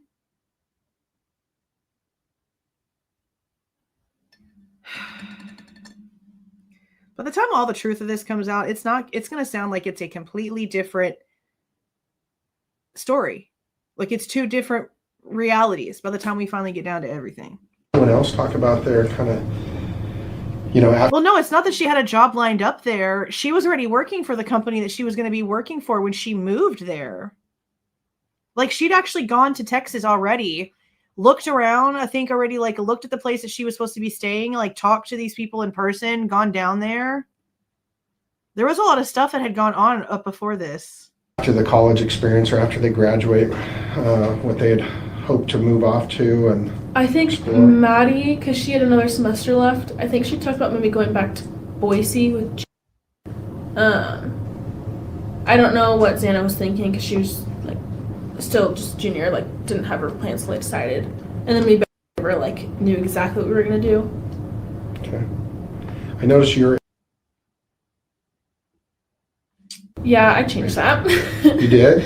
Yeah, I had an anatomy and physiology class, and it was like hell, so I didn't want to do that anymore. Physical therapists, by the way, are awesome. Yeah, I've after 18 orthopedic surgeries, I love physical therapists. Yep, they. So if it's something you reconsider, I think you'd probably be great at it. You can help a lot of people. Trust me, they've got me back up and going without a surgery a lot of times, and it's been great. So anyway, digress there. Sorry. So basically, really, Kaylee and Maddie were the only ones that were kind of seeing beyond the college years at that point. The rest of you are still kind of, hey, we're going to enjoy this while it's here, and we'll figure it out as we get a little closer to graduation. Right? Okay. And that's fair to say. That's a summary of it. Okay. Close friends. This one's actually really cool because you put in a lot of friends for all of them, which is great. That's because at that age, you don't really know the meaning of a friend. You think that if you know somebody's first name and you've partied with them twice, that they're your friend, and that's not what that is. These are acquaintances. These are, what do they call it, colleagues, I guess, depending on like what y'all are doing. These are fellow students. There's a very small percentage of these associates that are actually truly supposed to be labeled friends. Hopefully these police officers in their old ages know the differences here, because this girl obviously doesn't. This is for Ethan, that is. Brother, I think he knew all these guys since freshman year, so on and so forth. Anyone else you can think of with Ethan? Anyone else that he hung out with a lot? No, those are just always like frat brothers. Those are the ones that I know mostly of that would come over to our house a lot. I can't think of like anyone really else besides like outside of that main group. Okay. I feel like mostly frat guys, they kind of stick to their own frat. I don't really know why, but that's just kind of how it is sometimes. Right. Okay. I generally don't add names or whatnot, but does a person with the first name, does that ring a bell at all? Have you ever hear anyone talk about what's his last name? I know that because we would go to apartment all the time. At Mackay, he's another one that we hang out with. He's blonde. Yeah. I believe, that one. He's super nice too. Yeah. He hung out with us all the time too. So that was also another close friend. Who's the blonde at Sigma Chi that she's talking about? Is that Barriocha? Because if you look at him a little bit, if you don't know better, then you're just gonna say blonde. I wonder who that is. Of Ethan's. Okay. Yeah, he seems like he was pretty close to him. Yeah. And you guys, it sounds like maybe had been to his place. Yeah. Whenever we they had like this. They called it a lodge party. It was like their main like party place, and then they have all these like little apartments. See how that said watch party? That's not what she says. She says lodge party. So again, the captions, you got to watch them. And Ethan didn't have one because of his grades, I believe. So he had like an apartment over there. But we would go hang out in room, which I think was, I can't remember fully, but we'd go hang out there all the time with some of those guys and with Xana and some of her friends. And Xana, that's crazy. I think it's mostly the only apartment we would. Oh, thank you for the 5, Danny. Oh yeah, we're going to continue until we get some answers. Thank you so much for caring about trying to figure things out. Thank you so much. Thank you for the 5. I appreciate that. I don't know if I lived with that apartment now or if it was a different one. I can't remember really. Okay. Maybe. His brother. Yeah. Okay. Maybe. For Xana, you put both Yeah. and close with me. When we are talking about, are we talking about which? She's my big. Uh-huh. She's my So big. She's last year it was like Xana. this Emily? Or is that Bethany's big? I can't remember those. I believe they all Greek lived process. together in the place called Shark Tank. But Xana was super. I said Xana was super close. To Ellie. I forgot about that one too. Xana and Ellie were super close, and then also Xana and Ellie were pretty close. And she had a lot of other friends, and like she knew a lot of girls from different sororities. I mean, I don't remember all their names, but she had a lot of close friends, and she had a friend named that did the for all 4 of them. I don't remember her last name though, but I know they were really close. Okay. It sounds like maybe was close with a lot of you. She was your. She was Right. close with a lot of us. She lived right across from us in the Whites. Her. Would you say that out of all of you, all 6 of you in the home, or at least the 5 of you in the home, was probably the one that was connected with all of you, or would you say there were others when it came to friends that had an association or connection or friendship with all?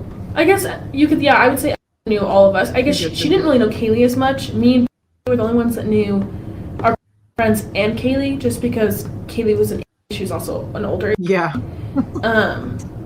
So mostly just me and that knew Kaylee, all of them, and the other as well. But I knew Xana, Maddie, me, and really well. Okay. Can you think of anyone else that had that commonality? Of all of us you? together? Mhm. There's probably, I'd probably say because she was also, but she also knew Maddie and Xana pretty well. I didn't know her especially well, but she knew, and I've talked to her a little bit. I would say there's probably more that knew all of them, but I wouldn't say they necessarily know like me and very well as well too. Okay. Okay.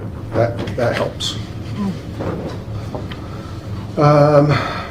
For Kaylee, but Maddie was her closest and best friend.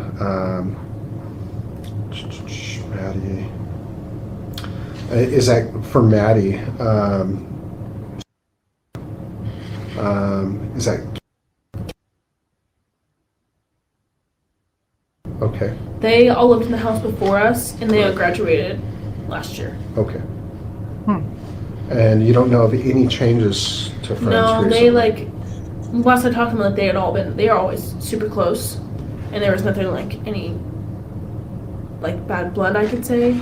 Okay.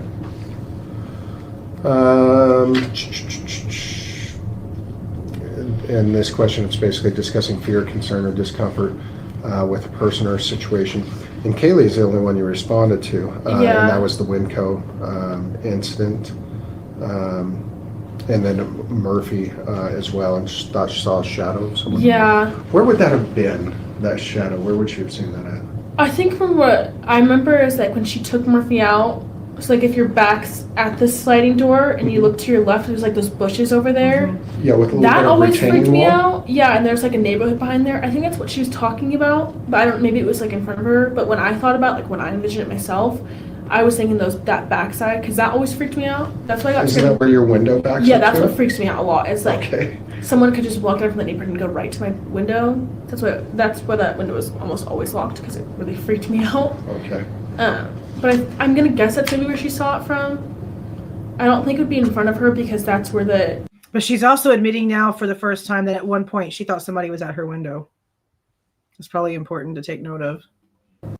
house is, like right down there. Like if you're looking, your back's at the sliding window. There's like the house down there, and there's one farther down there. Yes. Yeah. Yeah, I know what you're talking about. Okay. So, I think it was memory of that. Is Yeah. that Kaylee was not freaked out, was scared or called you guys, where are you, kind of thing? I don't really remember the full thing. I don't know if Kaylee had told me this or Bethany had told me the story, I don't remember when she fully. I know it was like a few weeks before all this happened. I know that. But I don't remember, I don't think I was with Kaylee when she told me that. I think she might have told me, but I can't fully remember if Kaylee told me or Bethany told me. And was there obviously a discussion, because this kind of scared everybody. Was there a discussion of, besides the shadow? No. Just like that, she saw a shadow and it kind of freaked her out, watching her. And then she just, I think closed and locked the door. That's all I remember of it, really. Do you have lights in the back? Were the lights working in the back? No, but we had put, there was those, I think we put twinkle lights. I don't know if they were still there at the time, but I remember we put them up so, when we were outside having parties, people could, see out there. And there's, one little light. I don't know if It's only been a month and a half, and she doesn't remember what her backyard looked like. Broken or if it was just very, very dim. But there wasn't, very bright lights except for those twinkle lights we put up. So when you looked out your window, you really couldn't see out the back? No. Okay. And I hate looking at my window at night because that freaked me out. I couldn't do that.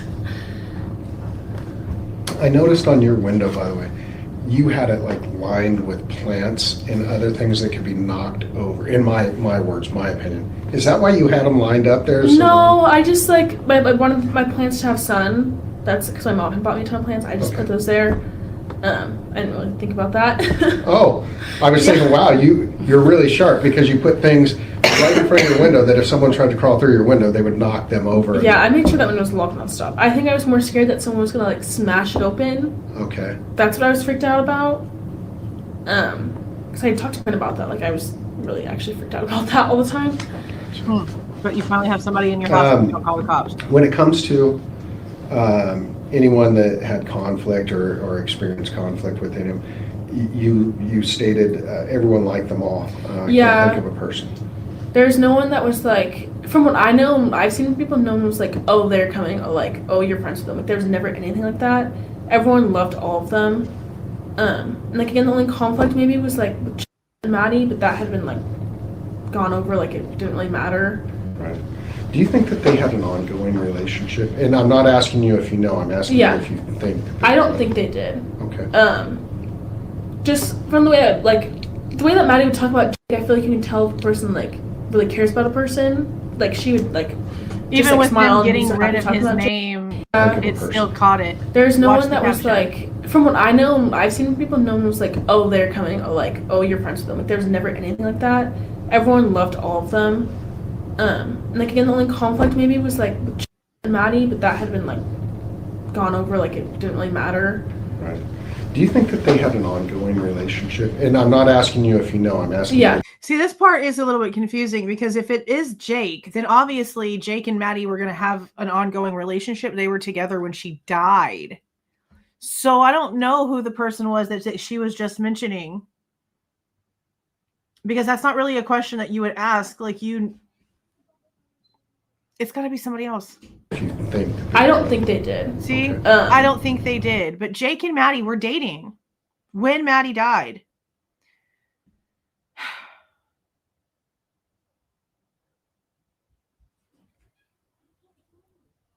Who is this person?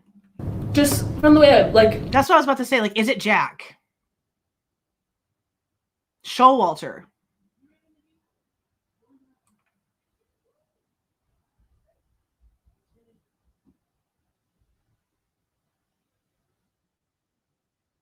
Is it S? JD. See, I don't have proof of any of this stuff.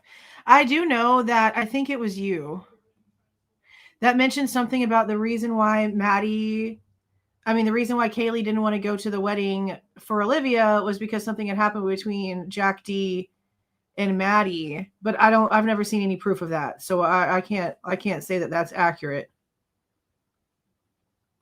Maddie kissed JS at the corner club.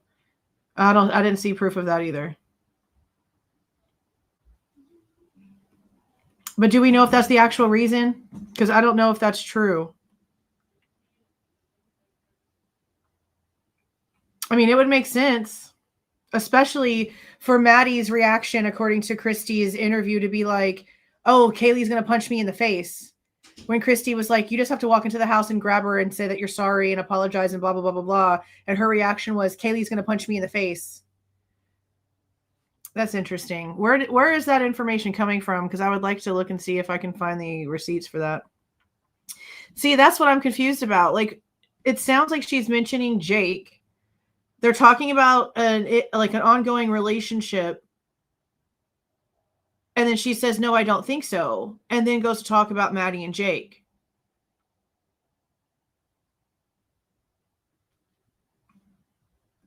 So this is confusing context, especially with all the stupid blanks.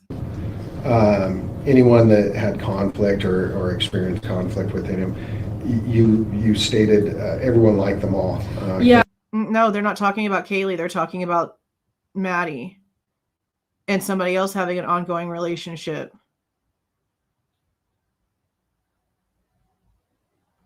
Unless she's talking about somebody else, because there's another guy that Kaylee was seeing, but this is about Maddie. I don't know. It's very confusing. Think of a person. There's no one that was like, from what I know, That's what what I I've thought seen too, people, no one maybe was at like, first. oh, they're coming, or like, oh, you're friends with them. Like, there's never anything like that.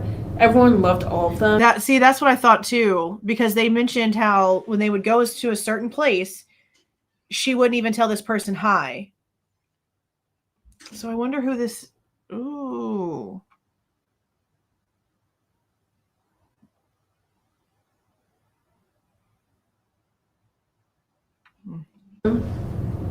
Like again, the only conflict maybe was like with Chapin and Maddie, but that had been like gone over. Like it didn't really matter. Right. Do you think that they had an ongoing relationship? And I'm not asking you if you know. I'm asking you if you think. I don't think they did. Okay. Just from the way the way that Maddie would talk about Jake, I feel like you can tell if a person like really cares about a person. Like she would like just like smile and be so happy talking about Jake, and she felt bad about the whole situation. Like it just like it was a mistake, moved past it, that kind of thing. So from what I think, I don't think they had an ongoing relationship. Okay. Thank you. Yeah, that's the helps. person that she kissed. Okay.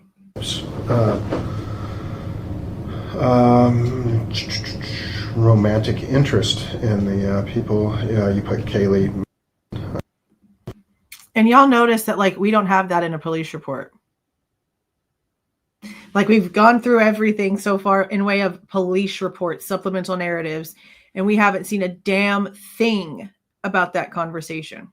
For Kaylee. For Maddie, you put, but that may have been resolved, right? Yeah. That's about it. Makes no You sense. don't have to answer this yourself. Did you have a romantic interest? Yeah, my boyfriend been dating for like 2 years now. Okay. Gwen Anybody Kelly. else? No. Okay. I mean, you're young. You're Yeah. an attractive young lady in college.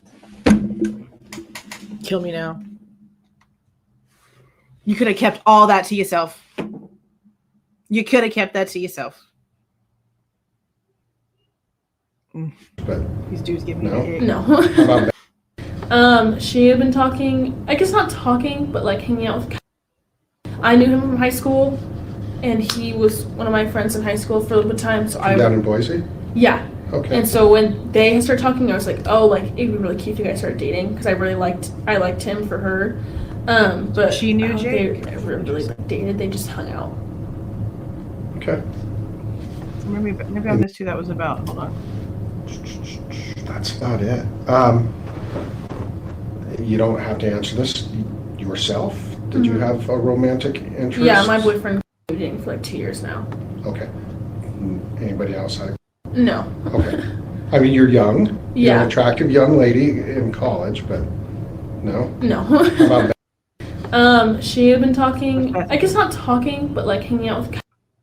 I knew. That's got to be Bethany because that's the only name that they would have blanked out. So this is, from what it sounds like, a guy that Dylan knew in high school is a guy that Bethany ended up with, maybe? Him from high school, and he was one of my friends in high school for a little bit of time. So down in Boise? Yeah. Okay. And so when they started talking, I was like, oh, like, it'd be really cute if you guys started dating, because I liked him for her. Sounds like. But I don't think they ever really, like, dated. They just hung out. Okay. And nobody else that you can think of Yeah, had what's about relationships outside? No, well, I know. So before Ethan, See, she always answers the question and then immediately backtracks her answer. Every time. No, but, well, yes, but, oh, I don't know. Well, I'm pretty positive, but, oh, I can't say I'm pretty positive. I don't really know for sure, but if this was, she is the most annoying person to listen to when it comes to questions being answered. She would have literally blown the state's case into smithereens, putting her on the stand. Xana had kind of dated to Ethan, kind of had like some disagreements sometimes. Like, just like, I don't really know Are the they whole both story. Sigmas or is he? No, Yeah. Ethan Did is. he just ask if they were both sick? We've been talking, I guess not talking, but like hanging out with. I knew him from high school, and he was one of my friends in high school for a little bit of time. So Down in Boise? Yeah. Okay. And so when they started talking, I was like, oh, like, it'd be really cute if you guys started dating, because I liked him for her. But I don't think they ever really, like, dated. They just hung out. Okay. And nobody else that you can think of had relationships outside? No, well, I know. So before Ethan, Xana had kind of dated. Ethan kind of had like some disagreements sometimes. Like, just like, I don't really know Are the they whole both story. Sigmas or is he? No. Yeah. Ethan. So this is about the guy that Xana dated. I think this guy lived at 1119. Is that what it was? Don't quote me on the house number, but he lived in one of those houses right over there, and he got kicked out of the college. And a lot of people in the reports, like the way that they're sort of like putting it in the report about this guy, is that he was the guy to go to whenever you wanted something. Basically, he was like the dealer of the area. That's who Xana was with. And all that got found out, and I guess maybe instead of getting arrested, they just kicked him straight up out of the university. We learned that in the reports, which is why it's weird to me that in the Patterson book, the way that the interviews come across, it's as if everyone is like tripping because Xana and Ethan are like an actual item, but it sounds like she had a full-on relationship with this other guy before Ethan. But that was also kept secret up until now too, so I don't freaking know. And is Okay. and so Xana wanted to go over to the times, and Ethan would be kind of wary about it just because he was there.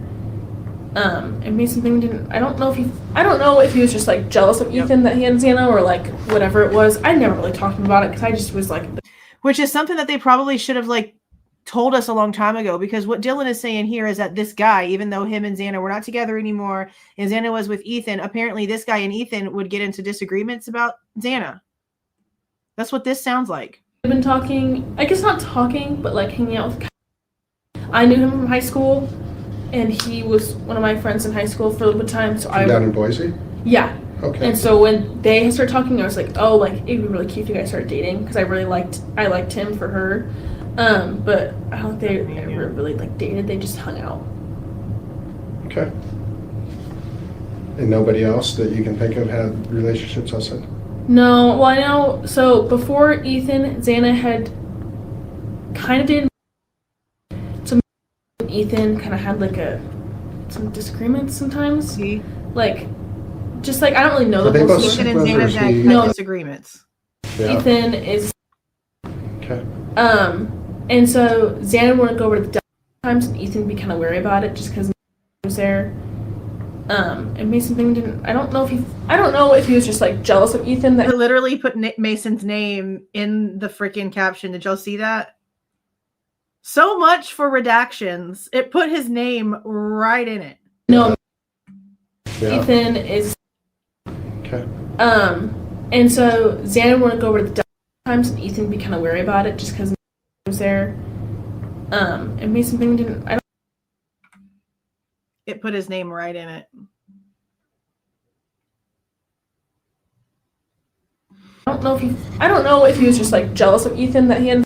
So Xana would go over to wherever this guy was, and it made Ethan uncomfortable. He didn't like it. Understandable. I don't know why they didn't look more at this, because if this is a thing that was known in Xana and Ethan's timeline, is the timeline that no one knows what time they got home, and there's so many discrepancies. Why wasn't this looked at more? Jealous of Ethan. Like, this whole thing screams incompetence on the policeman's part to not take this part more seriously. Because we haven't seen, like, we've seen certain reports about this, but we haven't seen anything about it going further. Xana or like whatever it was, I never really talked to him about it because I just was like, that's not really my business. I'm not going to put myself in that. So that was like the only other I guess romantic interest that Xana had before Ethan. Okay. And you don't know of anyone that was like maybe romantic after any of your friends, that it wasn't mutual? Like someone maybe popping in where they work periodically or doing anything? No, I don't think so. Usually, like, we would talk about that kind of stuff, and I feel like they would have, like, said something if something like that happened. Well, I guess we had, like, Halloween, and... See? No, nothing like that happened. We would have been... Somebody would have said something if something like that happened. Oh, but you know what? Here comes Halloween. I'm going to have to... Like, what I'm going to end up doing is posting these, and I know they're already out there by themselves, but I'm going to post these separately in the next couple of days, just so that, like, it's out there by itself without all the back and forth. But I'm also going to go back in and track every time that this has happened and all of the discrepancies so that we can put it all together in one video.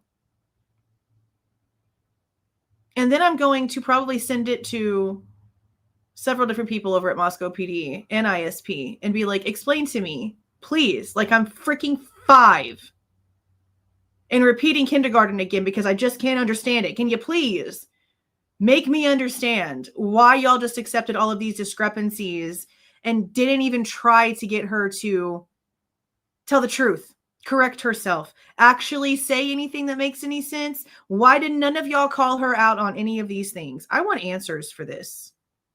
Like, just because I'm curious, like, how do y'all hear her say that she sees Xana on the floor and 8 hours later she sees her again laying in the exact same position? She can tell she has no pants on, and you're just gonna like act like it's totally normal for her to say that there was no blood everywhere? There's way too many discrepancies. It's disgusting. I don't understand how this is normal procedure. I can't remember his last name. He was saying some weird comments to Kaylee.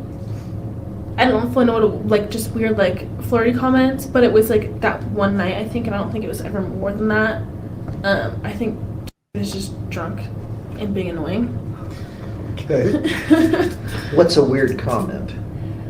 Like, just saying, oh, like, I'm better than Jack, like, that kind of stuff, very flirty comments, like, just not something you would say if you don't know, like, I know, like, didn't know Kaylee that insanely well. Like, he knew of her and, like, we would all hang out sometimes, but I don't think he knew Kaylee, like, that insanely well.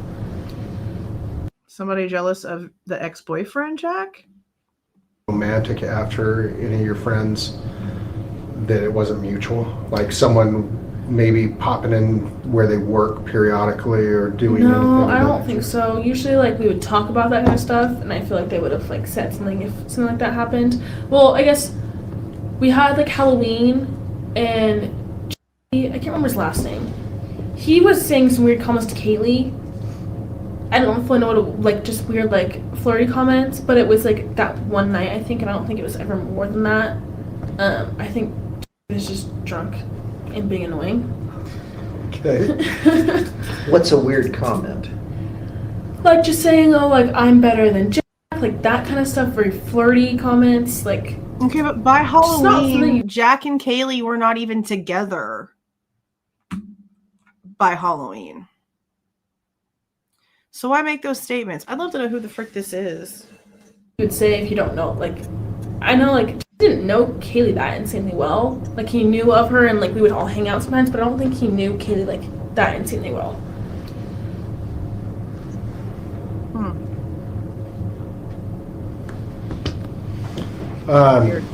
Reputations among people they knew or who knew them.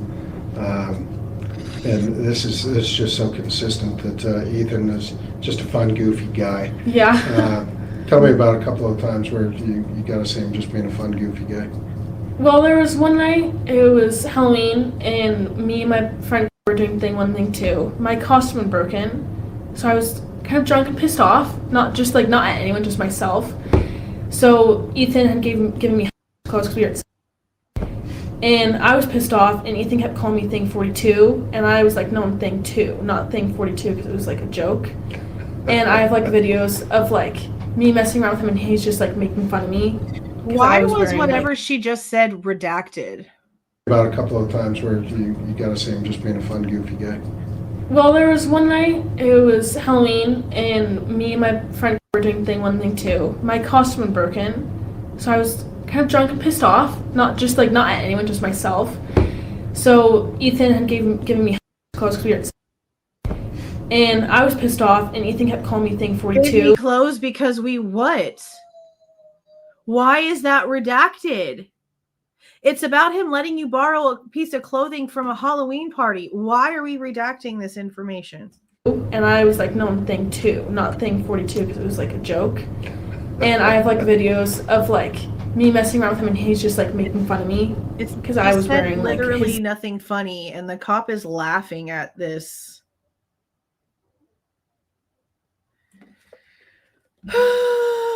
It does sound like a bad first date, doesn't it? Like he's really just trying to like make her think that she's so funny and she's saying all the right things, you know, with his kegger written paying self. It's just very weird. Brother's clothes, blue hair, sunglasses. It was just like that kind of stuff. And he was just like I'm very like, I like to be sarcastic a lot, like as a joke, and he liked to do that as well. So we would like just be giving sarcastic jokes back to each other all the time. That's a lot of fun. Yeah. Okay. Xana, you're Sorry, like, bro. yeah, fun party. Why does he keep Yeah, her name? everyone knows her. Yeah. Would it be pretty safe to say she's kind of the hub when it comes to the parties, like the center? Yeah, I would say so. Like, I guess she's the kind of girl that everyone knew. So it's like, I guess you could say hub. I don't fully know what hub means, but more of the center of attention, maybe, put it that way. Like if she's there, people just naturally gravitate towards her? yeah, I would say so. Okay. Like if Xana's there, like you want to go and say hi to her and hang out with her, like that kind of thing. Okay. Kaylee, you didn't really know until the semester. Tell me a little bit more about Kaylee. What do you think about her reputation or how people perceived her? I guess like I don't fully know her reputation because like throughout our roommates we knew her as like the funny, like fun one, I would say, but like because she knew a lot of older, I didn't know those girls, like I knew of them, but I wouldn't say like I knew what they thought about her exactly, so I wouldn't know like her full reputation. But like with us, like we knew her as like the more motherly kind of friend that like had her whole life together, that like joke around all the time, that kept us like, she was the one that kept, because we had chores we had to do, and she was the one that would make sure that we kept on the chores and that kind of stuff. So that was like her reputation to us. And she never really went out, like when I knew her, maybe me knew her, she didn't really go out to parties because it's like once you're a senior you don't really want to go to the frat parties, I guess. So her and Maddie would be at the clubs all the time. So I guess I wouldn't really know like her reputation with other people exactly. Okay, that's fair. Okay, but in like every other interview ever, she's answering like no one has ever said a bad thing about any of these people. Nobody has ever said a cross word. There's never been anything negative I've ever heard about anyone. And now she wants to sit back and be like, oh, well, because she was older and everything was a little bit different and we didn't go to the same places. I really just don't know. Well, then why are you answering the freaking question to begin with? Ugh. How about Maddie? Let's talk a little bit Tired more of her about back that. and forth. Sweet, gentle. Yeah, she was like, I guess everyone would say what she was like the cute, like very loving person, very gentle. I don't think I've ever seen her stressed in my life. Like she's the kind of girl that like if something bad happens, she finds positive about it. She was that kind of girl, and everyone knew her as well, like as like the cute, nice girl. that was mostly a reputation. Okay. How about I would say he's the same. Me and Maddie are very much alike, like very cute, gentle. Like I've never seen Maddie mad. and they're big and little. Yeah. Right. Yeah. I've never seen like any of our roommates mad ever. Like I guess like people getting frustrated, like Xana's gotten frustrated about math, but I've never seen them like mad or frustrated about anything. A lot like Maddie, just like that wants to have fun, like nice, loving person. That's a good description. Yeah. How about yourself? How would you describe yourself? They just redacted this. They're redacting her answer about her own self? What? Oh my God.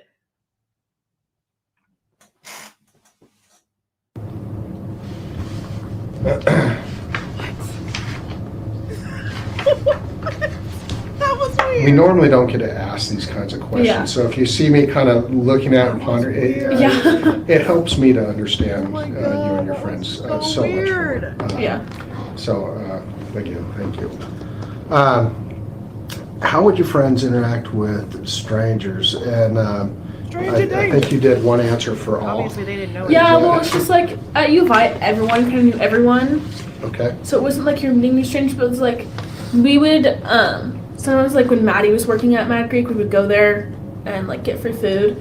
And she was always very like when she would meet people, like greet people like for serving people, she'd always be like super happy, super smiley, super upbeat, like that kind of thing. I would say Xana's like that as well. I never like those. I would say I only saw Xana and Maddie see really strangers really. Kaylee, she didn't like work at a restaurant, so I wouldn't say I knew what she was like towards strangers, but like if we were to ever like go to the grocery store and like people were to say hi or something, we'd always be very nice. Like, they're never like rude to strangers. Okay.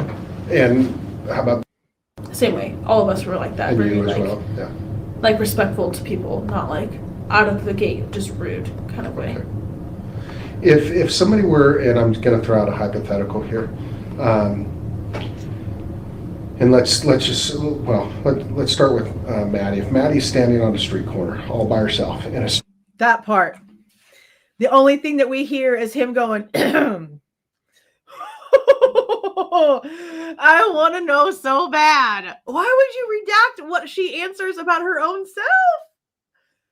One day, bro. One day, these are going to be unredacted. They're not going to have a choice. One day, it's going to happen. And we're going to come back here and we're going to be like, where's that timestamp? Because what?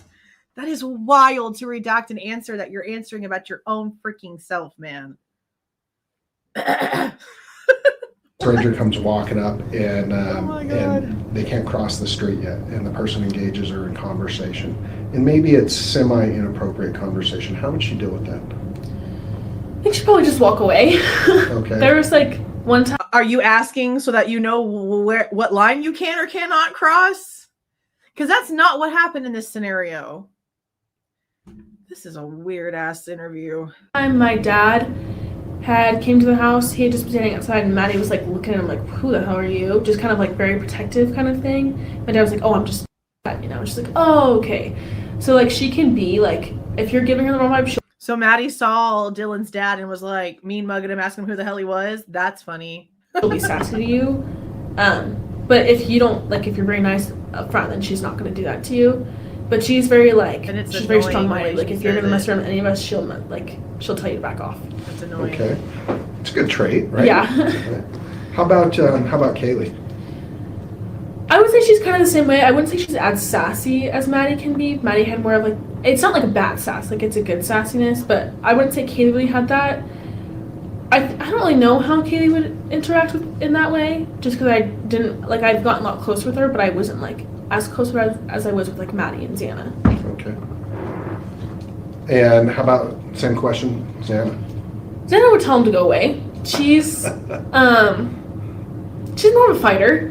So if someone's gonna like mess with her, she's gonna tell you and she will fight back at you. But if you do that to her first, then she will. But if you're not gonna do anything to her, then she's like totally nice. Okay. And Ethan? I don't really know how he would be. I guess like the main thing is he would just be very like if Xana was with him, like he would be like very protective. like for all of us, he was always very protective of all of us, but like in a good way. But I think he would just like joke around with them or whatever. I think he'd just try to make some conversation. Whatever. That's always kind of how I Trying to see ease the it. tension, maybe? That's what I was see as Ethan. Like he never wanted to create anything. Like he just wanted to like keep it mellow, you know. How about you? How would you respond if you're standing on that street corner and a stranger comes up and maybe starts talking to you and it's maybe getting to the point of inappropriate or...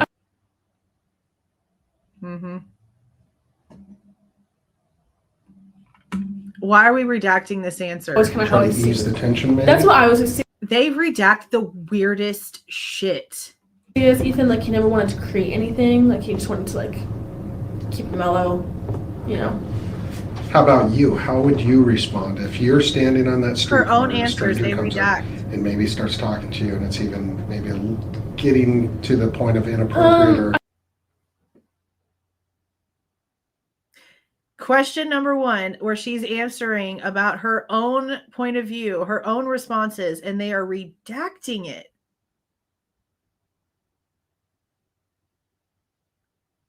Like, does she say some crazy shit about how she would just like grab a nail file out of her purse and start stabbing this guy in the eyeball or something? Like, why are they redacting this answer? This is weird. How would you respond to that same scenario? I think she would just like kind of laugh and just like try to go like just kind of ignore it a little bit, but not like rudely ignore it. Just like you know. That's a good question. I don't really honestly know what the parameters are. I know what I've been told about how it works at Moscow Police Department. There's a redactor, and according to the FOIA office lady, they get paid $60 an hour to sit there and redact stuff. And then the city attorney gets paid $100 an hour to sit there and watch it and make sure that all of the redactions fall in line with the rules. But when it comes to this kind of stuff, the redactor, when it comes to like regular protocols, right? The things that they would probably automatically know is like the names of anybody who's not a victim, which is why we hear Bethany is still redacted and like all these other people's redacted. When it comes to like anybody at all that's not Bryan or Maddie and Kaylee or Xana and Ethan, it's blanked. The same way they know to blank out license plates. Like there's certain things that they just know, personal information, addresses, people that aren't actually on the case itself, it gets redacted. Somebody else is going in here for this extra shit. Somebody else has gone in and been like, this is not allowed to come out publicly. Neither is this timestamp.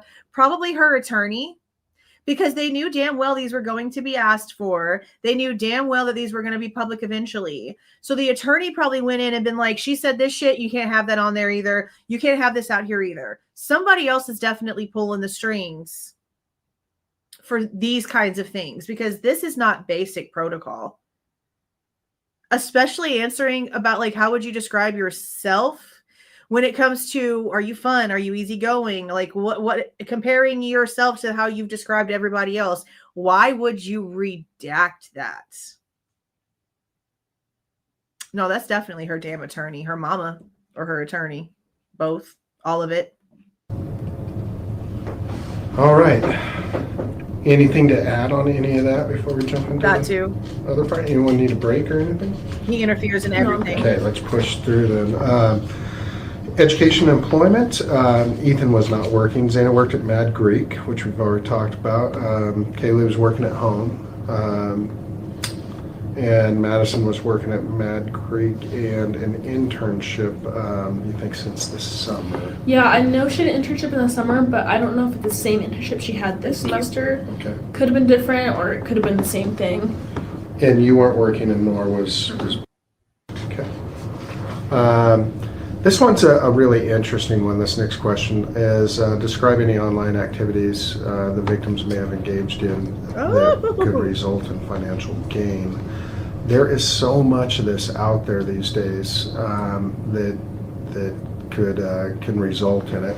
And it's funny because not funny again, I shouldn't use that word, but as I've talked to people, I got kind of this common trait. None of them said anyone did it, but everyone keeps talking about feet pictures. I did not know that feet pictures were so valuable anymore. I mean, do you know about this trend?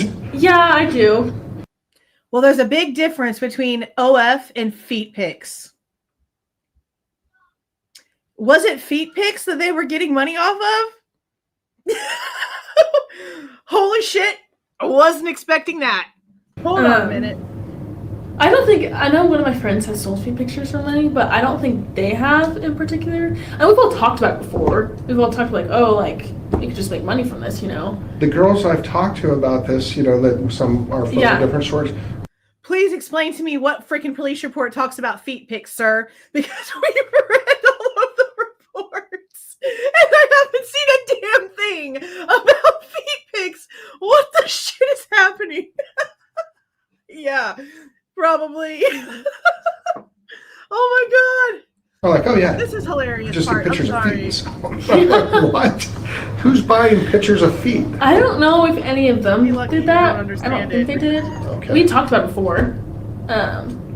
Where would you even market that or sell that?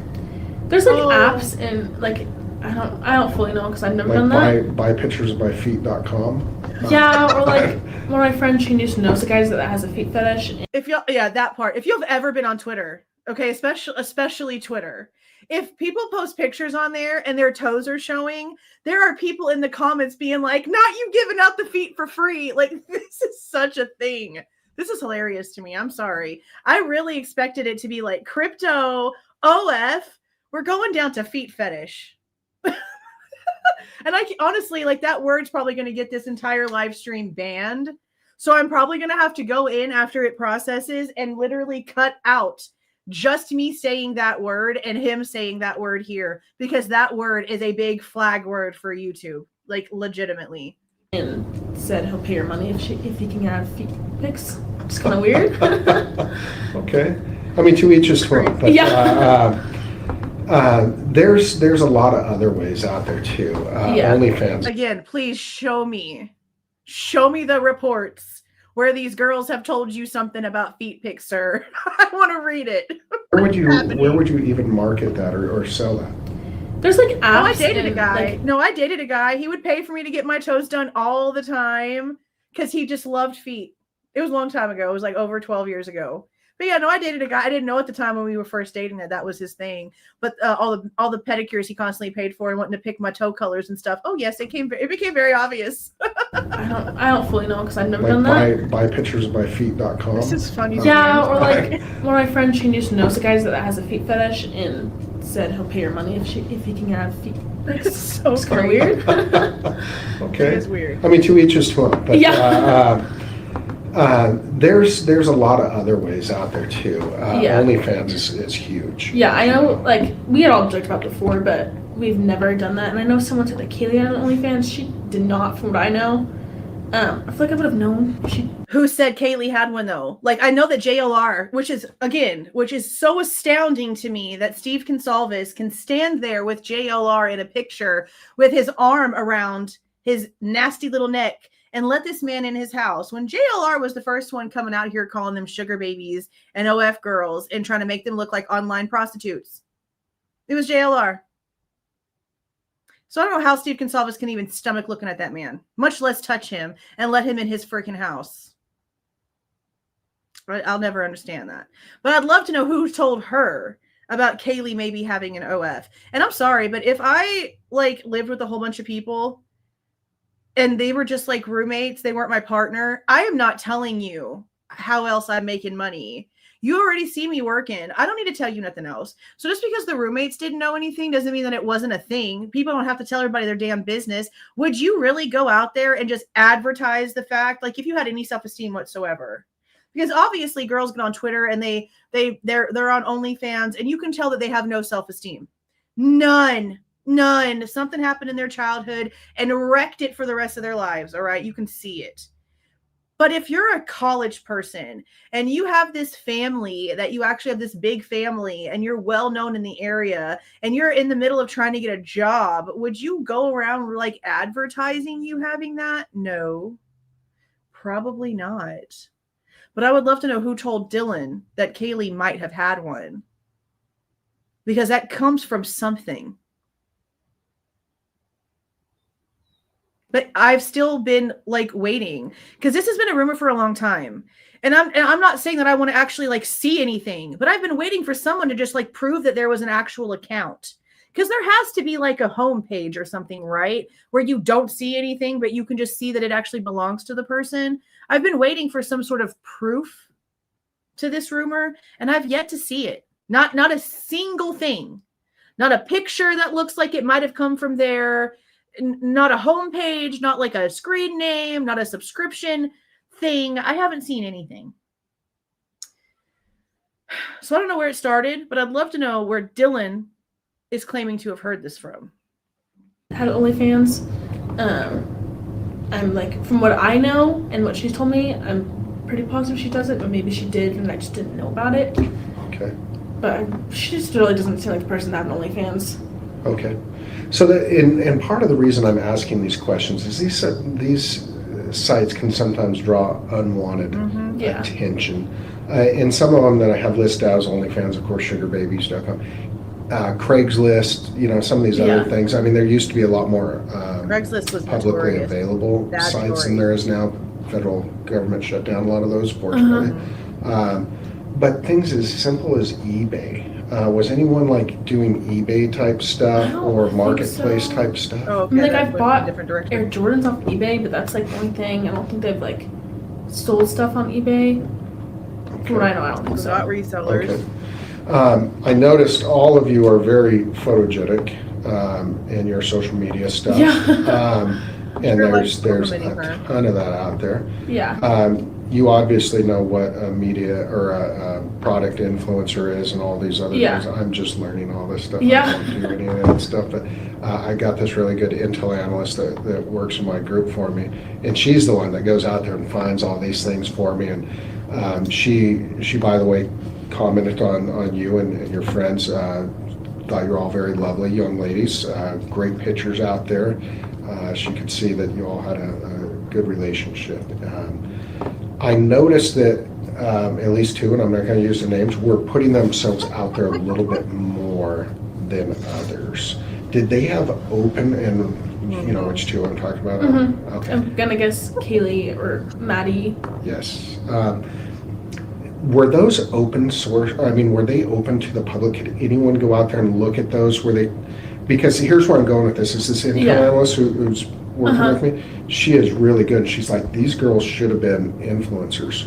They had enough following, yourself included one. They had enough following, enough, that charisma through the lens of the camera and whatnot to be doing products and other things. She's like, I don't know why they weren't, but was that something you all ever even talked about doing? I think a lot of girls talk about that in general. I think it would be fun just to earn money from posting pictures. That would be amazing. Don't have to do anything, just post pictures. I know Maddie did. She would take pictures for a swimsuit brand, and I think she would make money from that. I know that. Yeah, she did help some. That was only a few times kind of thing. I know she had a picture from a while ago of her marketing with the swimsuit for that brand. I don't think Kaylee ever I guess all of us would be posted a lot just because that's how we are nowadays. But it wasn't to make money really. I wouldn't say so.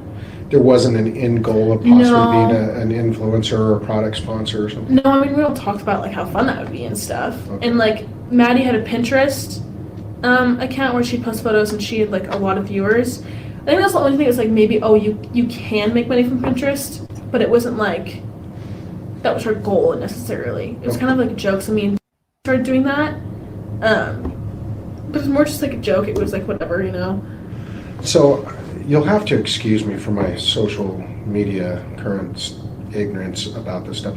I always thought Pinterest was recipes and how to build furniture. Yeah, now it's I use it for outfits and eye makeup, that kind of stuff. It's kind of changed. So I don't some even people remember just use it for recipes, some Pinterest. people use it for inspiration. Okay. So it's pretty widely utilized for a lot of things, and it can be one of those pay sites, right?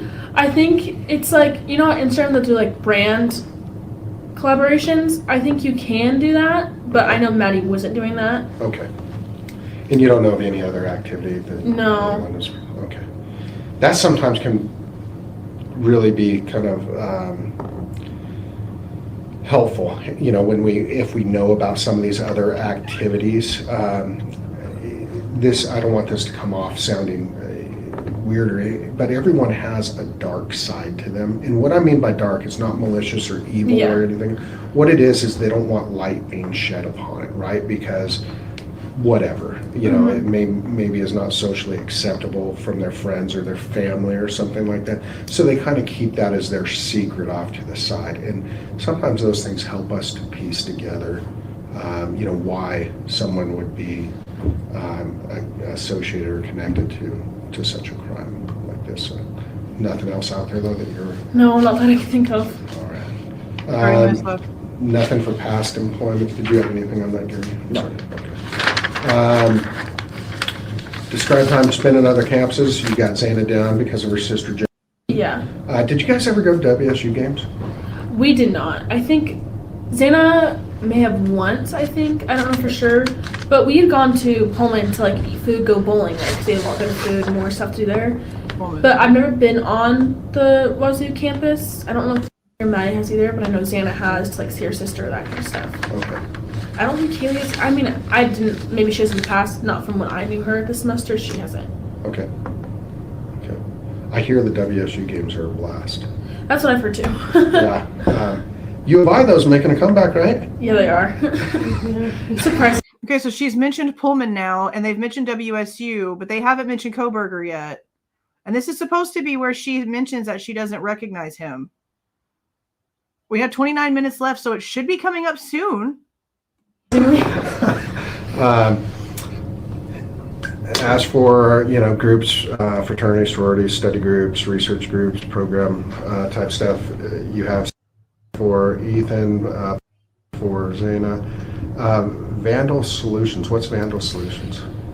I wasn't in it. It's kind of hard to explain. It's pretty much, it's like if you're in a business major, they have this class called Vandal Solutions, and it helps you understand like how business works and how to sell stuff.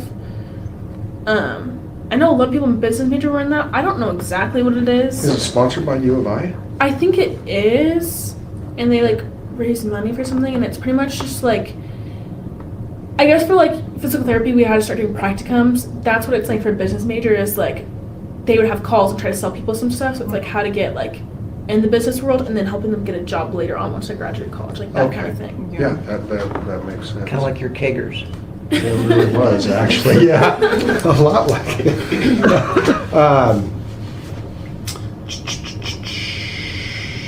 Anything else on any of the program? So I know in school, I never participated in this, but a bunch of my buddies did because we were all poor, even though we were working all the time, going to school and whatnot. But they would volunteer for different research projects and other things like that. I'm not saying any of them were getting electroshock therapy, but My cousin did. He paid for his entire college doing scientific studies in Austin, Texas. Different medications, different therapies. He's a little wackadoodle, but he has no student loans. He paid everything, including his rent. Like his rent, all his bills, his entire college tuition, everything was paid for doing medical lab studies. Being a professional guinea pig. we suspected on a couple. No, I don't think they were. Like none of them, like when I think of research projects, I think of science research projects. None of them were in science, so Okay. none of that. I can't think of anything of that sense. So I'm gonna ask it differently. Do you ever take any or pay for what we used to call short classes? Instead of doing a whole semester on a subject, you could pay for a 3-day seminar. You could do a 5-day seminar. I have not, and I don't think. I mean, I don't know if they have, but from what I know, I don't think they have. Okay. Do you know if any of the other girls had any of those type of courses? You know, you could go for the seminar and. I don't think so. That I know of. Is it like those classes you take over the breaks and it's like compacted into? Exactly. Yeah, I know one of my friends from Boise that goes to college is doing that, but I don't think any of them did that. Maybe they have in the past when I didn't fully like know them as well. But from when like this semester they did not. Okay. And did you ever see them advertised or any brochures? Well, I'm really dating myself. Anything online about these classes? No. The only thing advertising really is like For Vandal Solutions, Xana asked me to go to the class to earn like points or something for the class. For Vandal Solutions class, and it's just so like pretty much Vandal Solutions do this thing so like they can recruit more people to be in the class. Right. So that was the only thing really that they ever had. Okay. But it wasn't like Xana and Maddie were recruiting us together. They're like, oh, can you go do this for me for like so I can get points for the class, pretty much kind of thing. Do you know what kind of classes those were that they were? Just that Vandal Solutions class. Just the Vandal Solutions. Yeah. Okay. Okay. Cell phones, you all had iPhones, it looks Yeah. like. And you had a communication string going, and you all added Ethan to that string on Yeah, 12. we had a group chat with the 5 of us, and then we changed the group name to Cougar Den. I don't know why, but then me, Ethan, and Xana were all in, I think it was apartment at, and we were like, oh, we should add Ethan, so we added Ethan that night to the group chat. She said. The Okay. day before. That's pretty cool. And I'm dating myself here, but we used to just pick up the phone and call people. But with texting and whatnot, I know that texting used to be like really cool, but is that your primary form? Because I understand everyone uses direct messaging now and all kinds of other things. I kind of switched, like I use Snapchat and texting, like sometimes I'll have a conversation with the person on text and then in the conversation with them on Snapchat. I would say more people use Snapchat. I don't really know why. But I kind of just like, if it's more important, like, oh, like, I'll text, but sometimes it's not always just important. Like, it's just like, it just switches randomly. I don't really know why I use both. Sometimes I do. Is that kind of the same for? I feel like that's how friends? most people are. Okay. Like, obviously, you text your parents on text, not Snapchat, because I feel like that's kind of weird. But like, Now I know that I'm like 37 and this is like different or whatever, but like my daughter's 19 almost, and she texts people. Like she messages maybe like one person on social media, but everybody else, like it's a phone number that she messages. I use phone numbers. My sister uses phone numbers. I also don't like do a lot of social media though. Like all the social media that I have is channel related. I don't do personal social media anymore. So I don't know how normal it is to go back and forth, but I know that a lot of people do. I just know that it'd be a lot more difficult to carry on conversations on multiple mediums than just the one. So I wonder how difficult it was for the police officers to actually go in and like piece together the conversations if they're switching back and forth so much between social media platforms and text messages, because it sounds like it could be happening like in the middle of the conversation, just depending on what's more convenient, which is weird to me. when you meet a new person, you ask them for their Snapchat or not really their number. I don't really know why. Yeah. How times have changed. Yeah. Huh. Okay. So Snapchat's really a big thing then. Mm-hmm. Gotcha. Can't even remember the Is last that time the I one looked where at it that. disappears, the message disappears after an exit? Yeah, you can do that, or you can like make it like stay for 24 hours. You can save it. What about TikTok? I've heard of TikTok Yeah, videos. it's just like videos. Do you remember what Musical.ly was? Fine. That's pretty much what TikTok is. Or It's the just people TikTok, posting yeah. videos. Like sometimes you'll do like get ready with me, or like dancing videos, or like informational videos. It's just kind of like whatever you want it to be. Okay. Anything else social media wise? No, I know Maddie added Visco, but she never like used it. I don't know when the last time she used it, but she didn't use it at all really this semester. Is that a payment thing or something? No, it's just like it's pretty much like Instagram, but not as like it's like posting pictures, but not for like the whole likes and the comments. Doesn't and that kind of Dylan stuff. also though? Because Dylan also posted something on VSCO, I thought, that we saw like a long time ago. It's kind of you post whatever you want. I think me and Beth mostly just used it. Yeah, there she goes. I don't know if Xana had Visco or not. A lot of like my year had Visco and used it a lot. And how do you spell that? VSCO. VSCO. Yeah. Okay. And it's similar to. It's very similar to Instagram, except it's not like. I guess Instagram is more about like, oh, the likes, comments, followers, all that kind of stuff. Visco, not about that at all. Oh. Like, it's just like you post whatever you want kind of thing. It's mostly more of a girls app too. Like, not a lot of guys have the app. Okay. It's mostly like just girls have the app. I'll have to check my daughter. She's in your age group. She probably has that. Yeah. Anything on that app that could possibly, I mean, is it public source? So can someone access it? Yeah, and see? Visco, one thing about Visco is you can't private it at all. Okay. But you have to like type in the exact username to find them pretty much, but it sucks because you can't make it private. So you can't browse it, you can't search for geographical Well, see, I guess location? I guess you can, but it's like Instagram's a lot easier to search people because you can just like type in their name, you can probably find it. Visco, it's like you gotta search most of their username, which can be kind of hard to find. But you just can't like make Visco private as like Instagram you can. Okay. Outside homeschool work, spend their time. For Ethan, he spent time at the fraternity. The rest of you would go shopping and Yeah, we go would to the like store. And, we would do like Costco trips together sometimes, or like going to restaurants together. We kind of did like because like I didn't have a car crashed, so we all kind of did everything together. Like if someone's driving somewhere, we would go with them, that kind of thing. When was the crash? A few weeks before this happened, I believe. I would probably have to. I don't know the exact time of when the crash was. Do you know where it was? Is this Bethany that was in a crash? Because they redacted the name. When was the crash? okay.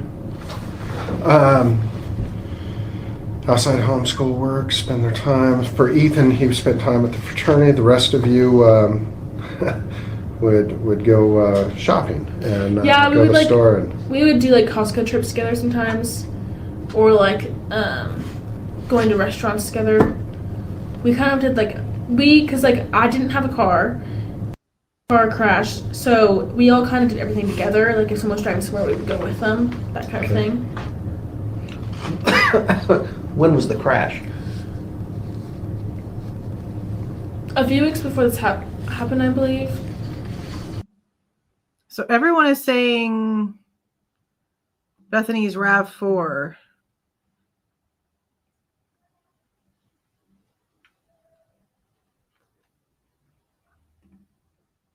So is that not hers that was sitting there in the street after the cop pulled up? Or was it just like an actual fender bender and it wasn't crashed, like it wasn't totaled and it was fixed already?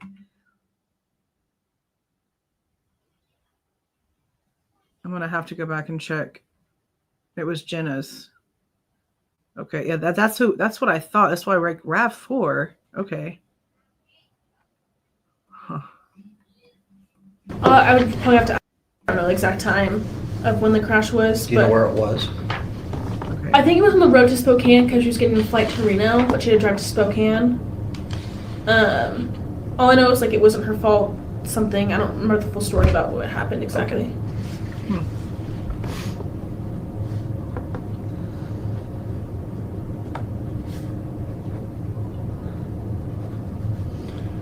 And you list for transportation that everyone had cars. Yeah, so. except for. Gotcha. But it sounds like you guys had a way to get around. Yeah. So that's great.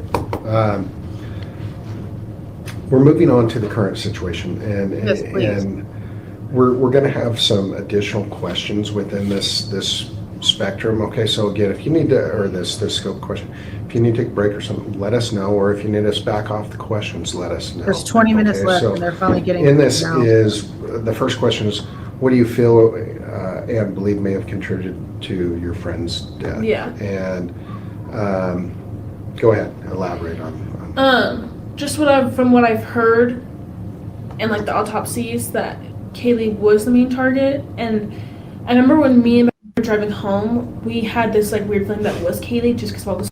So she's saying that she has information from the autopsies. Why the hell would you have information from the autopsies? The families themselves are trying to pretend like they didn't have all the information, like they didn't know everybody else's information, but somehow Dylan got autopsies information, and somehow that autopsy information points to Kaylee being the target. What? Y'all are wild, bro. Wild. Stalking stuff, like we just thought it was her. And so when I think about it, I'm like, okay, well, Maddie and Kaylee were the only ones who went to the bars. They're obviously very like pretty beautiful girls. People are gonna go up to them. Kaylee and Maddie are both people like they don't care if a guy comes up to them. Like, they want them to leave them alone because it's like Kaylee has her boyfriend. I mean, Kaylee is talking. Maddie has her boyfriend. Like, they don't really care to talk to other guys right now. And so, like, just from looking at the grub truck video, like, when before, like, we all knew all of this, just the way, like, from what looking at the grub truck, it seemed like, even though I know it's not at all, whatever, but it looked like she told him to back off, that kind of thing. And that's kind of how Maddie was. Like, if someone's getting too close, she'd tell him to back off. Like, she would say it. And so I feel like for, like, 20-year-old men, like, that makes their ego go down, and they kind of get pissed off about that. Because it's like frat boys, I think they have, like, this huge ego of, like, whatever, you know? That's just kind of, like, what I thought about it. And, like, when talking about it, it didn't make sense, like, why all four of them were together, because they don't have, like, all four of them don't have this whole connection together. Like, it just doesn't make sense to us why. And so me and, like, obviously come up with, like, multiple scenarios because, like, what is going on, you know, like, that's what we're going to do. And we thought, oh, maybe, like, because Ethan was there, he's 6'3", big guy, maybe he was a threat. We don't know why. That's, like, the only thing I can think of. And then just, like, a stalker of some sort, Kaylee, I don't really know. Like, it's just weird to me. Okay. In your written response, you referred to some of what your verbal response was there, and that's the rejection. Yeah. So let's talk a little bit more about rejection. Why do you think that might be part of this? I just feel like I don't know if it's like for like this, but just like what I've thought about in the past, it's just like when men in college like get rejected, it's like, well, shit, that just ruined my ego. Like, I just feel like that's how most guys this age kind of are. Because it's just like, oh, like, if I'm flirty, they'll want to go with me. Like, I just feel like that's how this world's day and age is right now. And Maddie and Kaylee aren't afraid to say back off, like that kind of thing. That's like the only thing I could even like think of, because no one had any hatred towards them whatsoever. No one had like a disagreement from what I've known from them. So like when I think about that, that's the only thing I could think of. Okay. That's fair. Did they ever say anything like that had happened? No, or but would they joke about something like that would happen or discuss it? Not that I can think of, but just like in general, like I knew like if someone would get up too close to Maddie and Kay, like Maddie would just be like, go away. Like she just obviously she would be careful about it and not be stupid about it, but she would tell them like, okay, back off, you know. And like I don't know exactly how they were at the clubs because I never went with them, so I don't know what their behavior was like or like what exactly how they were exactly. How about at the parties at the frats? You never saw them at parties. Well, it's Detective Joe Lake and then Gary Tullison. If you go back to the beginning where they're like introducing themselves, I think it's Joe Lake who starts it, and I think the like more older sounding male voice, because the other voice sounds like an older grandpa type, like sort of like getting weaker type voice. That's just how I hear it. I believe that's Tullison. So like when we'd have parties at our house, I would see them, but it's all guys that we all knew and liked, so there's never any weird stuff like of a guy getting too close. Only weird thing was like with Kaylee, and I think Kaylee had told him like, what the fuck, like, you know, kind of back off kind of thing. But when we invited people to our house, it's people that we all liked and all like knew. There's never like weird tension between people and our roommates at the house. Okay. This next one's a big one, and had we done this interview yesterday, I don't know if it worked out fine, but would you have been able to put anything down for the second question, which is, do you know who is responsible for the murders of your friends? No, I thought it was for the whole time. Serious? Yeah. I thought it was him until when I did the last FBI interview. They had said has been so cooperative, blah blah, and that. Is that like, the one with Aaron? When you did the interview? Yeah, no, it was the one on the Zoom thing. Maybe that was Aaron. I can't remember. No, it was with you. Oh. Yeah. Yeah. I think my mom had talked about all the media stuff, and then someone said something about how he's been in the same exact media and that he's been so helpful and cooperative, and that made me think, oh, that was a good way that it was. Let me go back for a second. I had to talk to Don. He was opening the door. For the second question, which is, do you know who is responsible for the murders of your friends? No. What exactly? How they were exactly? How about at the parties at the frats? You never saw them at parties or interact Well, it's like with. when we'd have parties at our house, I would see them, but it's all guys that we all knew and liked, so there's never any weird stuff like of a guy getting too close. Only weird thing was like with Kaylee, and I think Kaylee had told him like, what the fuck, like, you know, kind of back off kind of thing. Yeah, I'd like to know who it was at the Halloween party that was making comments. I wonder who that was. But when we invited people to our houses, people that we all liked and all like knew. There's never like weird tension between people and our roommates at the house. Okay. This next one's a big one, and had we done this interview yesterday, I don't know if it worked out fine, but would you have been able to put anything down for the second question, which is, do you know who is responsible for the murders of your friends? No, I thought it was Walter the whole time. Serious? Yeah. I thought it was him until he had told him like, what the fuck, like, you know, kind of back off kind of thing. Jack Showalter? But when we invited people to our houses, people that we all liked and all like knew. There's never like weird tension between people and our roommates at the house. Okay. This next one's a big one, and had we done this interview yesterday, I don't know if it worked out fine, but would you have been able to put anything down for the second question, which is, do you know who is responsible for the murders of your friends? No, I thought it was Walter the whole time. Serious? She just said, I thought Showalter the whole time.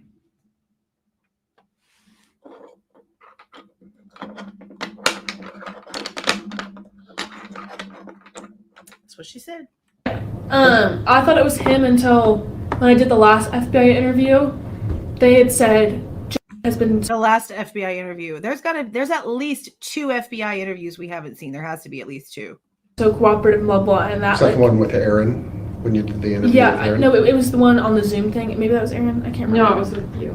Oh, Yeah, That's the lawyer right there. I think my mom had talked about all the media stuff, and then someone said something about how he's been in the same exact media and that he's been so helpful and cooperative, and that made me think, oh, that was a good way that it wasn't him.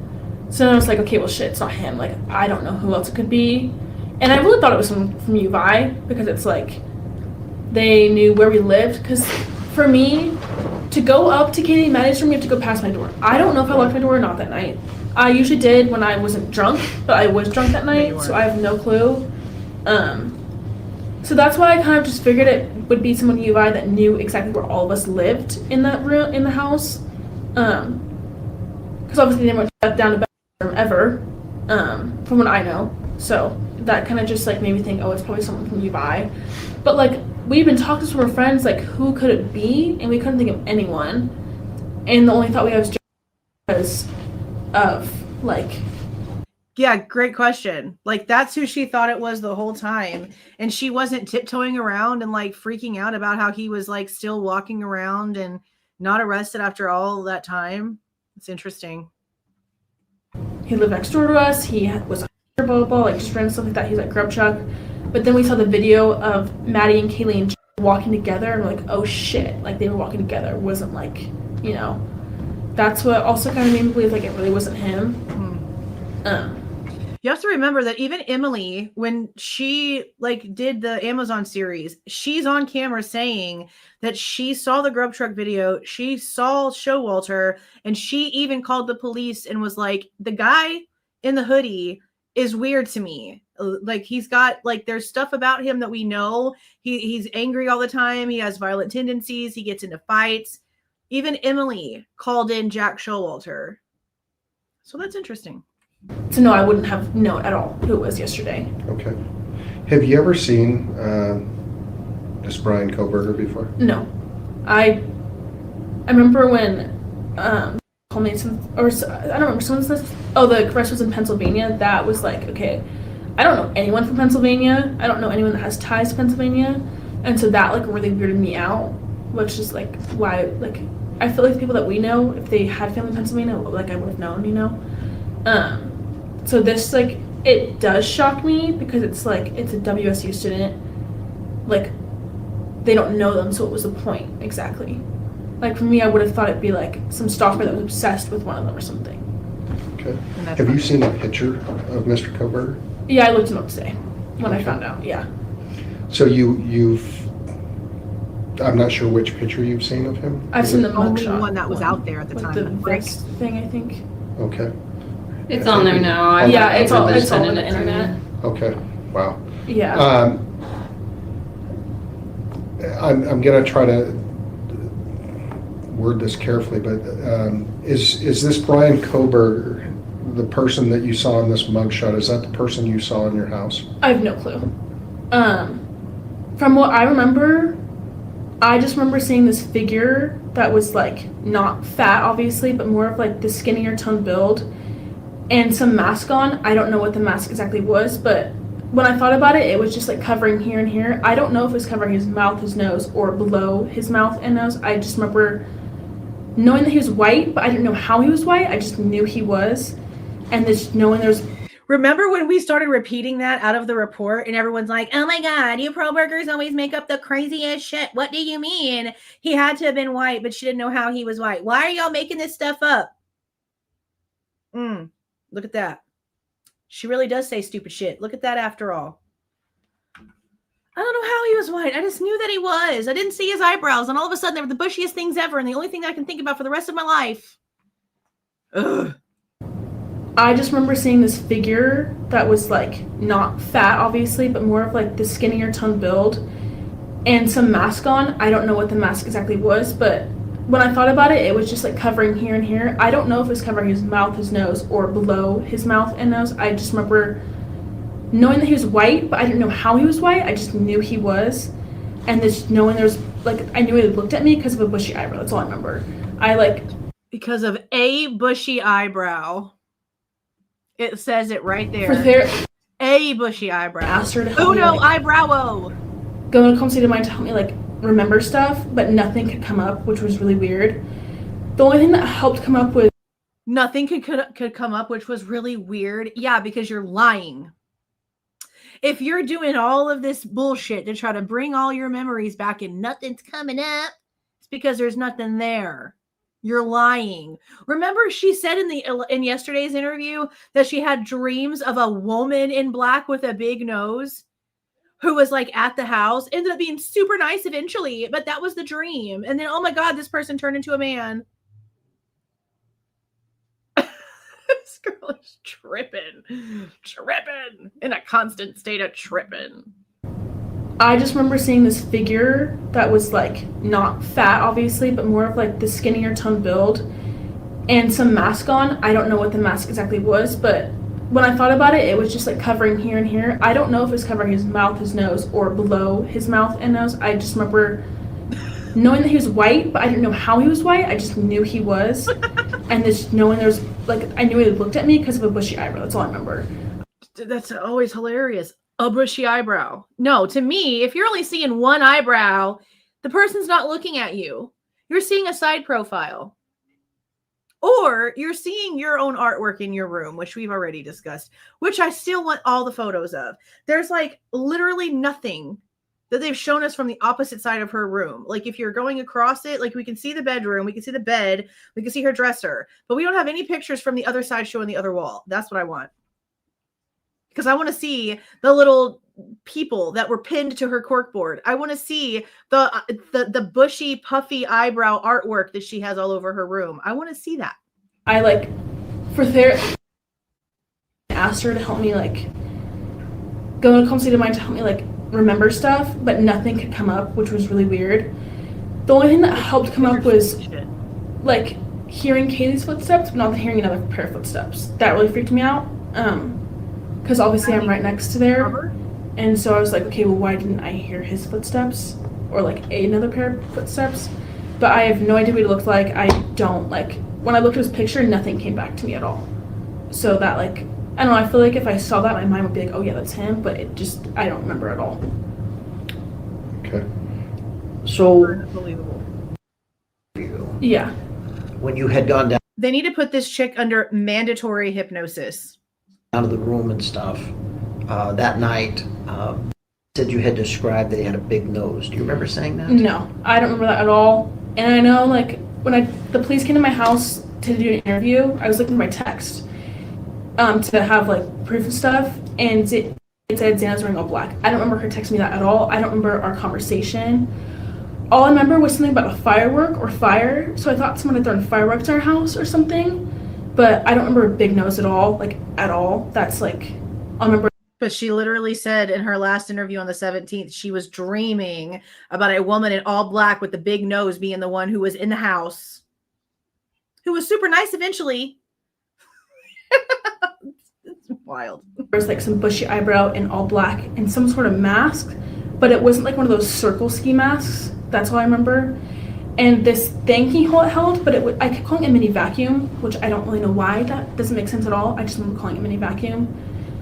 And then I remember when I went downstairs to Bethany's room, I don't remember what we talked about at all. I just remember like laying in bed, looking outside the window and seeing a truck, what I thought was a truck. I don't remember the color. I don't remember, like, it was like a decent sized truck. But I remember saying like it could have just been like the neighbors because I could hear trucks going by all the time, you know? Girl, you missed it? Oh, yeah. She said once she got down to Bethany's room, when she's claiming that she fell asleep, which again, we have to remember, we have seen the majority of the forensic download timestamps. If she was asleep at all, I'll give her maybe an hour altogether throughout the entire 8 hours and in spurts of time that she might have been dozing in and out, but I doubt it. She's sitting there in the interview telling them yesterday, and the one we listened to yesterday from the 17th, that she was dreaming of a woman who was wearing all black that had a big nose that eventually turned into a man and eventually was also like really super nice. Like she thinks about everybody. Oh yeah, just go Control F on the transcript. You'll see it. But I don't remember what we talked about. I don't remember what I called her about. Yeah, so I have no clue.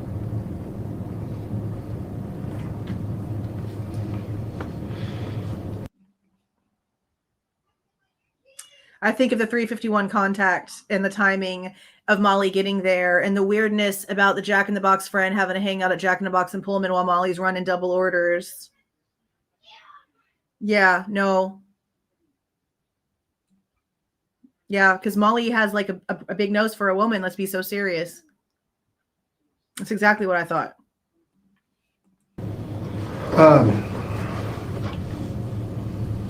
How do you feel about Mr. Kohberger being arrested by our team? She's not no answer. Why? So they redact her answering a question about her own self.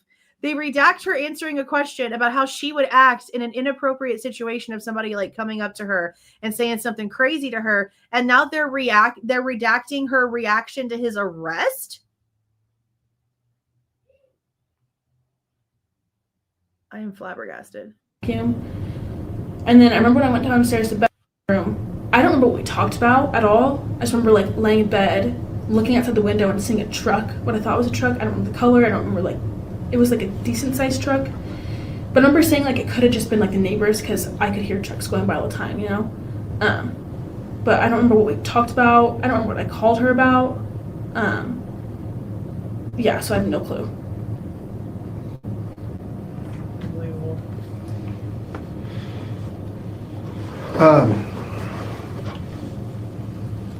How do you feel about Mr. Kohberger being arrested by our team?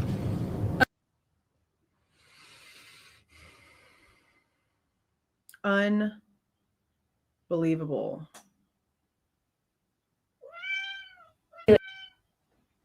Hello. They've been napping up until now. Now she's going to talk. It's almost dinner time. I cannot believe how long this is taking.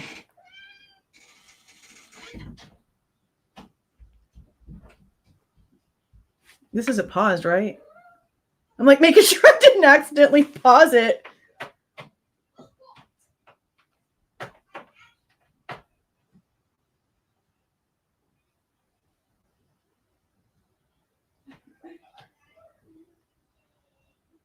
Wow. This is a really long redaction about her reaction to Kohberger getting arrested. This is insane. This is absolutely insane. I'm gonna do a video just taking these clips of him asking her these questions and then these damn redactions. I'll just move the damn camera for absolutely no reason. This is a long ass redaction. It's still happening.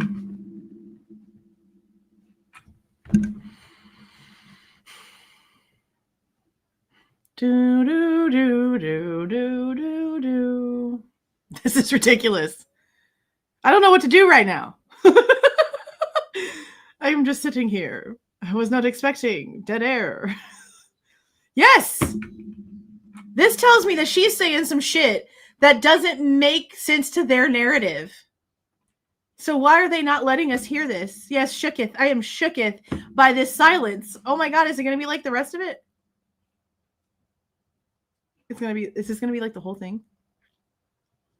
Just quietness?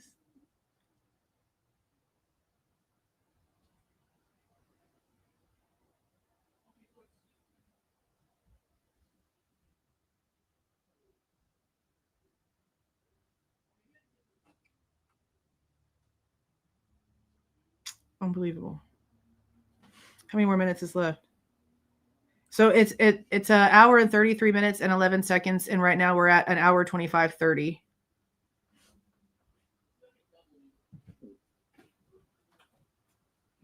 Oh, I cannot believe this.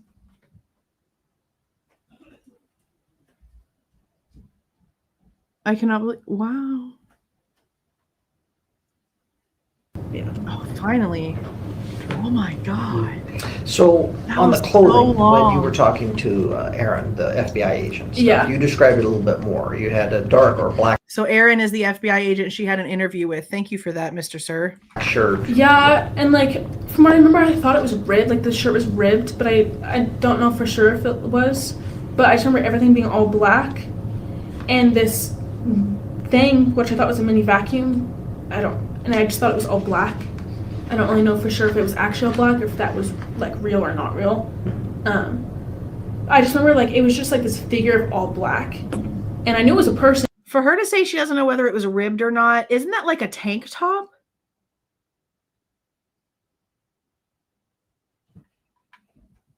Like, I know tank tops have like, some of them have like the ribbed.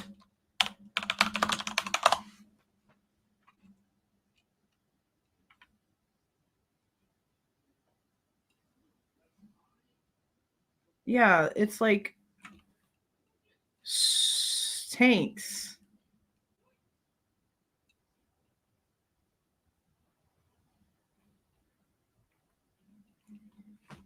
Okay.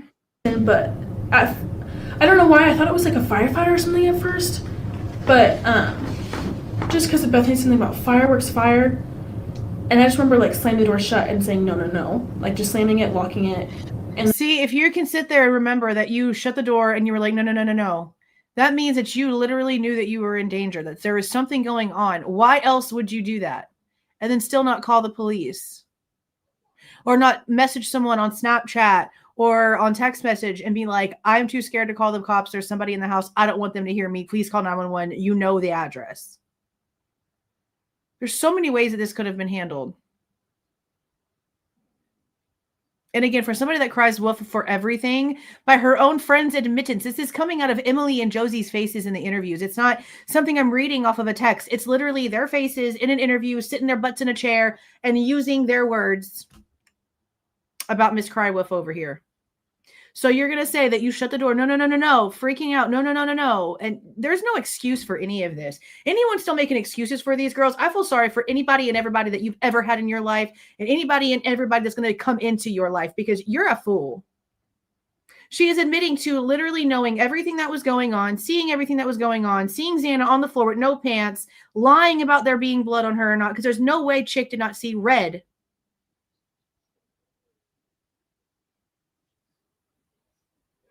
If this was a dude, this would have gone completely differently.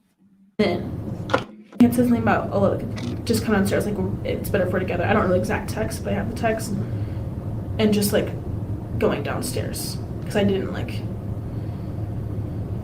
You don't remember the sliding glass door being opened or closed? No, I couldn't remember if it was or wasn't, but I remember Murphy had been barking, like, a little bit. And I remember I could hear his barking be distant, and so I thought the door was open, but I didn't know for sure.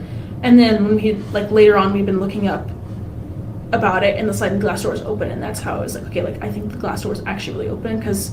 So she's going to sit here and act like she didn't know anything about the positioning of the door.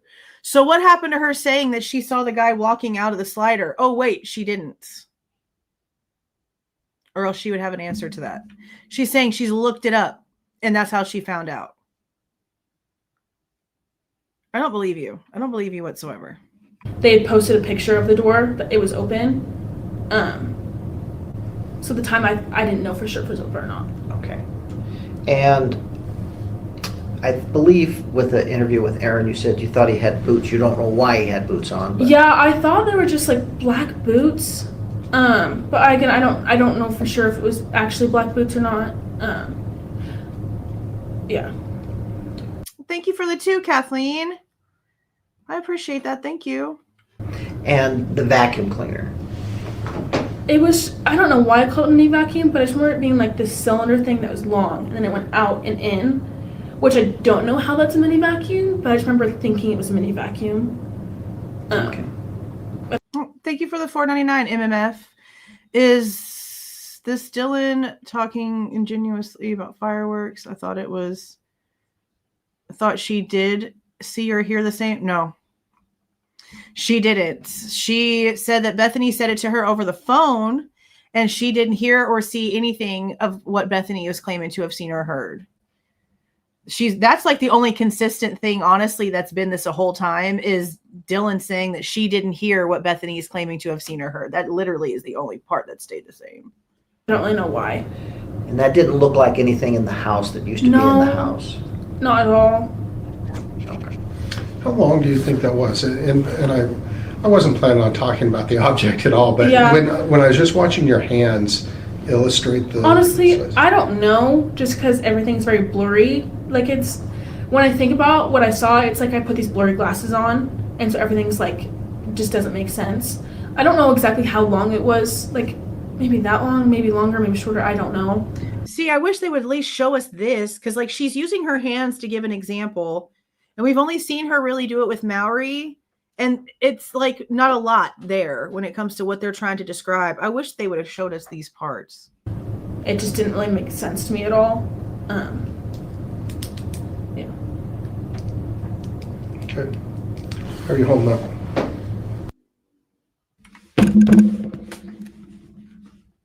Why are they redacting that? Why? They're Did she say that she's perfectly fine and she's going to parties and moving on like she actually is? Or why are you redacting that? Oh my God. And just so you know, there was no coordinated effort with law enforcement to make the arrest of the suspect prior to the memorial. We have legal standards that we have to obtain, and we were doing everything we could to make it happen as quickly as possible. It just so happens to be on the same day. Yeah. So I just wanted you to know that first. Glasses on, and so everything's like, just doesn't make sense. I don't know exactly how long it was, like maybe that long, maybe longer, maybe shorter, I don't know. It just didn't really make sense to me at all. Yeah. Okay. How are you holding up? So stupid. Well, and just so you know, there was no coordinated effort with law enforcement to make the arrest of the suspect prior to the memorial. We have... Is that just like meaning like we didn't mean for this to happen prior to the memorial? It just happened to happen this way? Is that what that means? That's what that sounds like that's supposed to mean. Legal standards that we have to obtain, and we were doing everything we could to make it happen as quickly as possible. It just so happens to be on the same day. Yeah. So I just wanted you to know that firsthand. So I don't know if I have many more questions. I'd like to turn over to if Ryan has anything or any follow-up or clarifying questions on any of the responses. Are you okay? Do you want to take a break? I'm okay for now. I'm just like shaking a little bit. Why? I mean, I don't know. I think a million things.